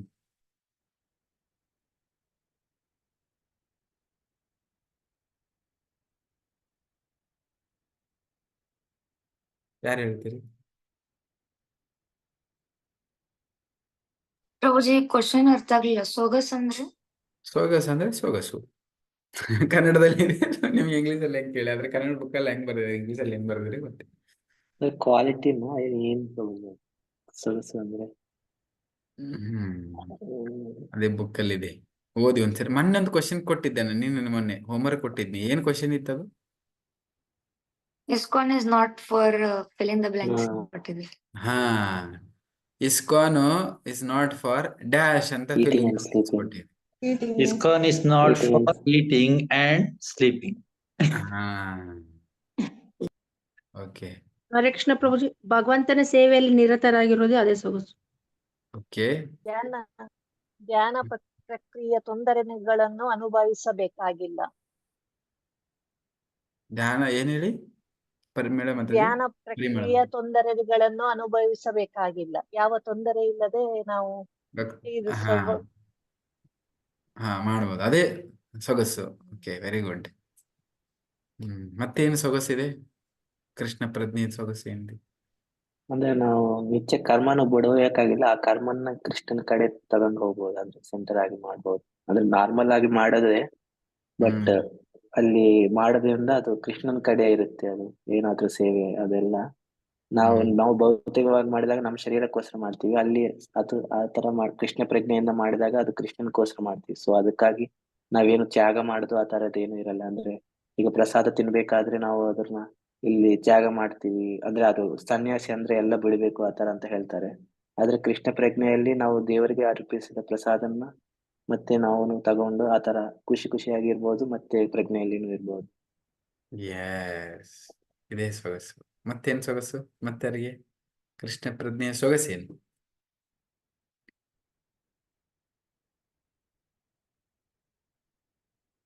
ಹಾ, ಸೊ ಇದು ಆಕ್ಚುಲಿ ಇದೆ. ಯಾವ್ದು ಕಷ್ಟ ಇಲ್ಲೇನೆ, ಖುಷಿಯಾಗಿ ಯಾವುದು ಬಿಡದೇನೆ ಎಲ್ಲವನ್ನು ಉಪಯೋಗ ಮಾಡ್ಕೊಂಡು. ಅದಕ್ಕೆ ನಾವು ಯಾವಾಗ್ಲೂ ವೈರಾಗ್ಯದ ಬಗ್ಗೆ ಹೇಳೋದಿಲ್ಲ, ವೈರಾಗ್ಯ ಪಾಲನೆನೂ ಮಾಡೋದಿಲ್ಲ ನಾವು. ಸೊ ನೋಡುವ ಯಾರು ಹೇಳ್ತಾರೆ. ಹಂಗೆ ಕೈ ಎತ್ತಿ, ಟಕ್ ಅಂತ ಯಾರು ಉತ್ತರ ಕೊಡ್ಬೇಡಿ, ಕೈ ಎತ್ತಿ, ನಾ ಅವ್ರಿಗೆ ಕೇಳ್ತೀನಿ. ನಾವು ವೈರಾಗ್ಯ ಅಂದ್ರೆ, ನೀವು ಭಕ್ತಿ ಬಗ್ಗೆ ಹೇಳ್ತಾ ಇದ್ದೀರಾ, ಭಕ್ತಿ ಆಚರಣೆ ಮಾಡ್ತಾ ಇದ್ದೀರಾ, ಆಶ್ರಮಲ್ಲಿ ಇದ್ರಿ, ಇದೆಲ್ಲ ಅಂತೀರಿ. ವೈರಾಗ್ಯ ಬಗ್ಗೆ ಎಂತ ಹೇಳೋದಿಲ್ಲ ಅಂತೀರಲ್ಲ ನೀವು. ಹಾಗಾದ್ರೆ ಅದು ವೈರಾಗ್ಯ ಇಲ್ದೇನೆ ಹೆಂಗ್ ಭಕ್ತಿ ಬರಕ್ ಸಾಧ್ಯ ಇದೆ? ಅದೊಂದು ಕ್ವಶನ್ ಎಲ್ಲರ ತಲೆಯಲ್ಲಿ ಬರಬಹುದು ಅಲ್ವಾ? ವೈರಾಗ್ಯ ಬೇಕೇ ಬೇಕಲ್ಲ ಜನರಿಗೆ. ಭಕ್ತಿ ಅಂತ ವಿಚಾರ ಬಂದ ತಕ್ಷಣ ವೈರಾಗ್ಯ ಬೇಕೇ ಬೇಕು. ಬಟ್ ನಾ ಇಲ್ಲಿ ಹೇಳ್ತೇನೆ, ವೈರಾಗ್ಯದ ಬಗ್ಗೆ ನಮ್ಮ ಇಸ್ಕೊಂಡದ ಬಗ್ಗೆ ಅಲ್ಲಿ ನಾವು ಚರ್ಚೆ ಮಾಡಲ್ಲ. ಜಾಸ್ತಿ ಯಾರಿಗೂ ವೈರಾಗ್ಯ ಆಗಿರ್ಬೇಕು ಅಂತ ಹೇಳಲ್ಲ. ಅದ್ರ ಬದಲು ಇನ್ನೊಂದು ಹೇಳ್ತೀವಿ. ಅದೇನದು? ಕೈ ಎತ್ತಿ, ಯಾರು ಉತ್ತರ ಕೊಡಬೇಡಿ, ಜಸ್ಟ್ ನಾನು ನೋಡ್ತೀನಿ. ವೈರಾಗ್ಯದ ಬಗ್ಗೆ ನಾವು ಪ್ರಮೋಟ್ ಮಾಡೋದಿಲ್ಲ. ಇಲ್ಲೇ ಕಾನ್ಸೆಪ್ಟ್ ಇಲ್ಲ, ವೈರಾಗ್ಯದ ಕಾನ್ಸೆಪ್ಟ್ ಇಲ್ಲ ಇಲ್ಲಿ. ಅದರ ಬದಲು ಇನ್ನೊಂದಿದೆ. ಓಕೆ, ಒಂದು ಯಾರು ಎತ್ತಾ ಇದ್ದಾರೆ ನೋಡ್ತಾ ಇದ್ದೀನಿ ನಾನು. ಓಕೆ, ಪರಿಮಳ ಮತ್ತೊಬ್ಬರು ಒಬ್ರು ಎತ್ತಿದ್ದಾರೆ. ಐಶ್ವರ್ಯ, ರೋಹಿತ್ ಪ್ರಭು ಎತ್ತಾ ಇದ್ದಾರೆ, ತಲೆ ಕರ್ಕೊಳ್ತಾ ಇದ್ದಾರೆ. Okay okay. ಆಮೇಲೆ ಸುಭಾ ಪ್ರಭು, ನೋಡುವ 4 ಜನ. Okay okay. ಪರಿಮಳ ಮತ್ತೊಂದು ಹೇಳಿ. ನಮಗೆ ಎಷ್ಟು ಬೇಕೋ ಅಷ್ಟೇ ಆಸೆ ಪಟ್ಟು ಇಟ್ಕೊಂಡ್ರೆ ನಮಗೆ ವೈರಾಗ್ಯದ ಇರುವುದಿಲ್ಲ. ನಾವು ನಮಗೆ ಎಷ್ಟು ಬೇಕೋ ಅಷ್ಟೇ, ಅತಿ ಆಸೆ ಪಡಬಾರದು ನಾವು. ನೋ ನೋ ನೋ, ಅದು ಆನ್ಸರ್ ಅಲ್ಲ. ಓಕೆ, ಬೇರೆ ಇದೆ. ಓಕೆ, ಸುಭಾ ಪ್ರಭು. ಆಸಕ್ತಿ ಬೇಕು. ಆಸಕ್ತಿ ಬೇಕು ಅಲ್ಲ, ನಾವು ವೈರಾಗ್ಯದ ಬಗ್ಗೆ ಇಲ್ಲಿ ಪ್ರಮೋಟ್ ಮಾಡೋದ್ರ ಬಗ್ಗೆ ಹೇಳೋದಿಲ್ಲ. ಅದ್ರ ಬದಲು ಇನ್ನೊಂದು ವಿಷಯವನ್ನ ಹೇಳುತ್ತೀವಿ, ಅದನ್ನ ಕೇಳ್ತಾ ಇದ್ದೀನಿ. ಓಕೆ, ಅದು ಕಾನ್ಸೆಪ್ಟ್ ಅಲ್ಲ. ಶೋಭಾ ಮಂತಜಿ, ಶೋಭಾ. ಹರೇ ಕೃಷ್ಣ ಪ್ರಭುಜಿ. ವೈರಾಗ್ಯ ಅಂದ್ರೆ ನಾವು ಕರ್ಮ ಮಾಡ್ಬೇಕಾದ ಫಲದ ಇಚ್ಛೆ ಮಾಡ್ಬಾರ್ದು. ನಮ್ ಕರ್ಮ ನಾವ್ ಮಾಡ್ಬೇಕಾದ್ರೆ ಅದ್ರಿಂದ ನಮ್ಗ್ ಪ್ರಾಫಿಟ್ ಆಗ್ಲಿ ಅನ್ನೋ ಆಸೆ ಇಟ್ಕೊಂಡ್ ಬೇಡ. ಅದನ್ನ ನಾವ್ ಕರ್ಮ ಮಾಡಿ ನಾವ್ ನಮ್ ಕರ್ಮ ಮಾಡ್ತಾ ಇರ್ಬೇಕು. ಓಕೆ, ಅದು ಓಕೆ, ಸರಿ, ಹತ್ರ ಇದ್ರಿ. ಬಟ್ ಅದಕ್ಕೆ ಏನಂತ ಕರಿತೇವೆ ನಾವು, ಅದು ಬೇಕು ನಮ್ಗೆ. ವೈರಾಗ್ಯ ಅಂತ ಶಬ್ದ ಯೂಸ್ ಮಾಡೋಲ್ಲ, ಅದ್ರ ಬಗ್ಗೆ ಇನ್ನೊಂದು ಕಾನ್ಸೆಪ್ಟ್ ಉಪಯೋಗ ಮಾಡ್ತೇವೆ. ಇನ್ನೊಂದು ನೋಡುವ ಯಾರು ಹೇಳ್ತಾರೆ. ಮತ್ತೆ ಕೈ ಎತ್ಬೇಕು. ಲೋಹಿತ್ ಪ್ರಭು ಹೇಳಿ. ಕೃಷ್ಣ ಪ್ರಜ್ಞೆ. ಕೃಷ್ಣ ಪ್ರಜ್ಞೆಯಲ್ಲೇ ಇದು ವೈರಾಗ್ಯದ ಬಗ್ಗೆ ಇನ್ನೊಂದು ವಿಷಯ ಹೇಳ್ತಾ ಇದ್ದೆ. ಕೀಪ್ಸ್ ಕೃಷ್ಣ ಸೆಂಟರ್ ಅಂತಾರ for all your actions. Okay, ಅದಕ್ಕೆ ಅದೇನು ಏನ್ ಹೇಳ್ತೀವಿ, ಅದಕ್ಕೆ ಶಬ್ದ ಏನು? ಐಶ್ವರ್ಯ ಮತ್ತೆ ಕೃಷ್ಣ ಕಾನ್ಸಿಯಸ್ನೆಸ್. ಕೃಷ್ಣ ನಿಷ್ಕಾಮ ಕ್ರಮ ಅಂತ ಯಾರು ಹೇಳ್ತಾ ಇದಾರೆ? ನಾಗರತ್ನ ಅಂತದೆ. ಓಕೆ, ಅಲ್ಲೆಲ್ಲಿ ಎಲ್ಲ ಸುತ್ತ ಹೊಳ್ತೀರ, ಆ ಪರ್ಟಿಕ್ಯುಲರ್ ಶಬ್ದ ಹೇಳ್ತಾ ಇಲ್ಲ ನೀವು. ಓಕೆ, ಶಿಲ್ಪ ಮತ್ತೆ ಹೇಳಿ. ಪ್ರಭುಜಿ ಹ್ಯಾಪಿನೆಸ್. ಓಹೋ, ನೀವು ಮತ್ತೆ ತುಂಬಾ ದೂರ ಹೋದ್ರಿ. ಓಕೆ, ಐಶ್ವರ್ಯ ಮಾತಾಜಿ. ಯುಕ್ತ ವೈರಾಗ್ಯ ಪ್ರಭುಜಿ. ಅಂದ್ರೆ ಭೋಗಿ ಅವರೆಲ್ಲ ಇದೆಲ್ಲ ಮಟೀರಿಯಲ್ ಥಿಂಗ್ಸ್ ಅದೆಲ್ಲ ಅವರೇ ಯೂಸ್ ಮಾಡ್ಕೊಳ್ತ್ರು ಅವ್ರ ಹ್ಯಾಪಿನೆಸ್ಗೋಸ್ಕರ. ಮತ್ ಸನ್ಯಾಸಿ ಅವರೆಲ್ಲ ಅದೆಲ್ಲ ಕ್ರಿಟಿಸೈಸ್ ಮಾಡೋದೆಲ್ಲ ಬಿಟ್ಟು ಬಿಡ್ತು. ಆದ್ರೆ ಭಕ್ತರು ಯುಟಿಲೈಸ್ ಮಾಡ್ತ್ರು ಅದೆಲ್ಲ ರಿಸೋರ್ಸಸ್. ಅದಕ್ಕೆ ಭೋಗಿ, ತ್ಯಾಗಿ, ಭಕ್ತ 3 ಶಬ್ದ ನೆನ್ಬಿಟ್ಟುಕೊಳ್ಳಿ. ಓಕೆ, ನಿಮ್ದೆ ವಿಷಯದಲ್ಲಿ ಇಲ್ಲ ಅದು, ಬಟ್ ನೆನ್ಪು ಬಂದಿದೆ. ಮೊದ್ಲು ಯಾವಾಗ ಒಂದ್ಸರಿ ಹೇಳಿದೀನಿ, ಯಾರು ನೆನಪಿದೆ ಅಂತ ಗೊತ್ತಿಲ್ಲ. ಮಾಡಿ ಪ್ರಭುಜಿ ಇನ್ನೊಂದ್ಸಲ. ಭೋಗಿ, ಯೋಗಿ, ಭಕ್ತ, ಈ 3 ವಿಷಯ ಹೇಳ್ತೇನೆ.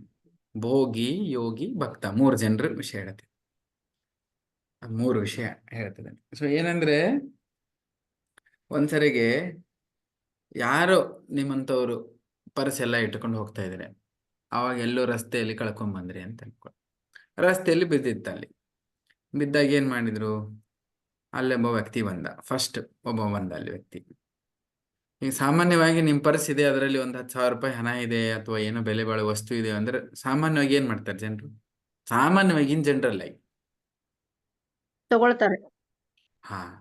ಸೊ ಒಬ್ಬ ವ್ಯಕ್ತಿ ಬಂದ, ಅದನ್ನ ನೋಡ್ಬಿಟ್ಟು ಅವನು ಅನ್ಕೊಂಡು, ಅಯ್ಯೋ ನಾನು ಎಲ್ಲೋ ಇಷ್ಟು ಕಷ್ಟಪಡ್ತಿದ್ದೆ, ಯಾರ್ದು ಈಸಿಯಾಗಿ ಸಿಕ್ಬಿಡ್ತಲ್ಲ, ಯಾರ್ದು ಪರ್ಸ್ ಯಾರಿಗೆ ಗೊತ್ತಿಲ್ಲ, ಈ ಕಡೆ ಆ ಕಡೆ ಮೇಲೆ ಕೆಳಗೆ ಎಲ್ಲ 4 ಕಡೆ ನೋಡ್ಬಿಟ್ಟು ಪಟ್ ಅಂತ ತಗೊಂಡು ಕಿಸೆದಲ್ಲಿ ಇಟ್ಕೊಂಡು ಅಲ್ಲಿ ಜಾಗ ಖಾಲಿ ಮಾಡಿ.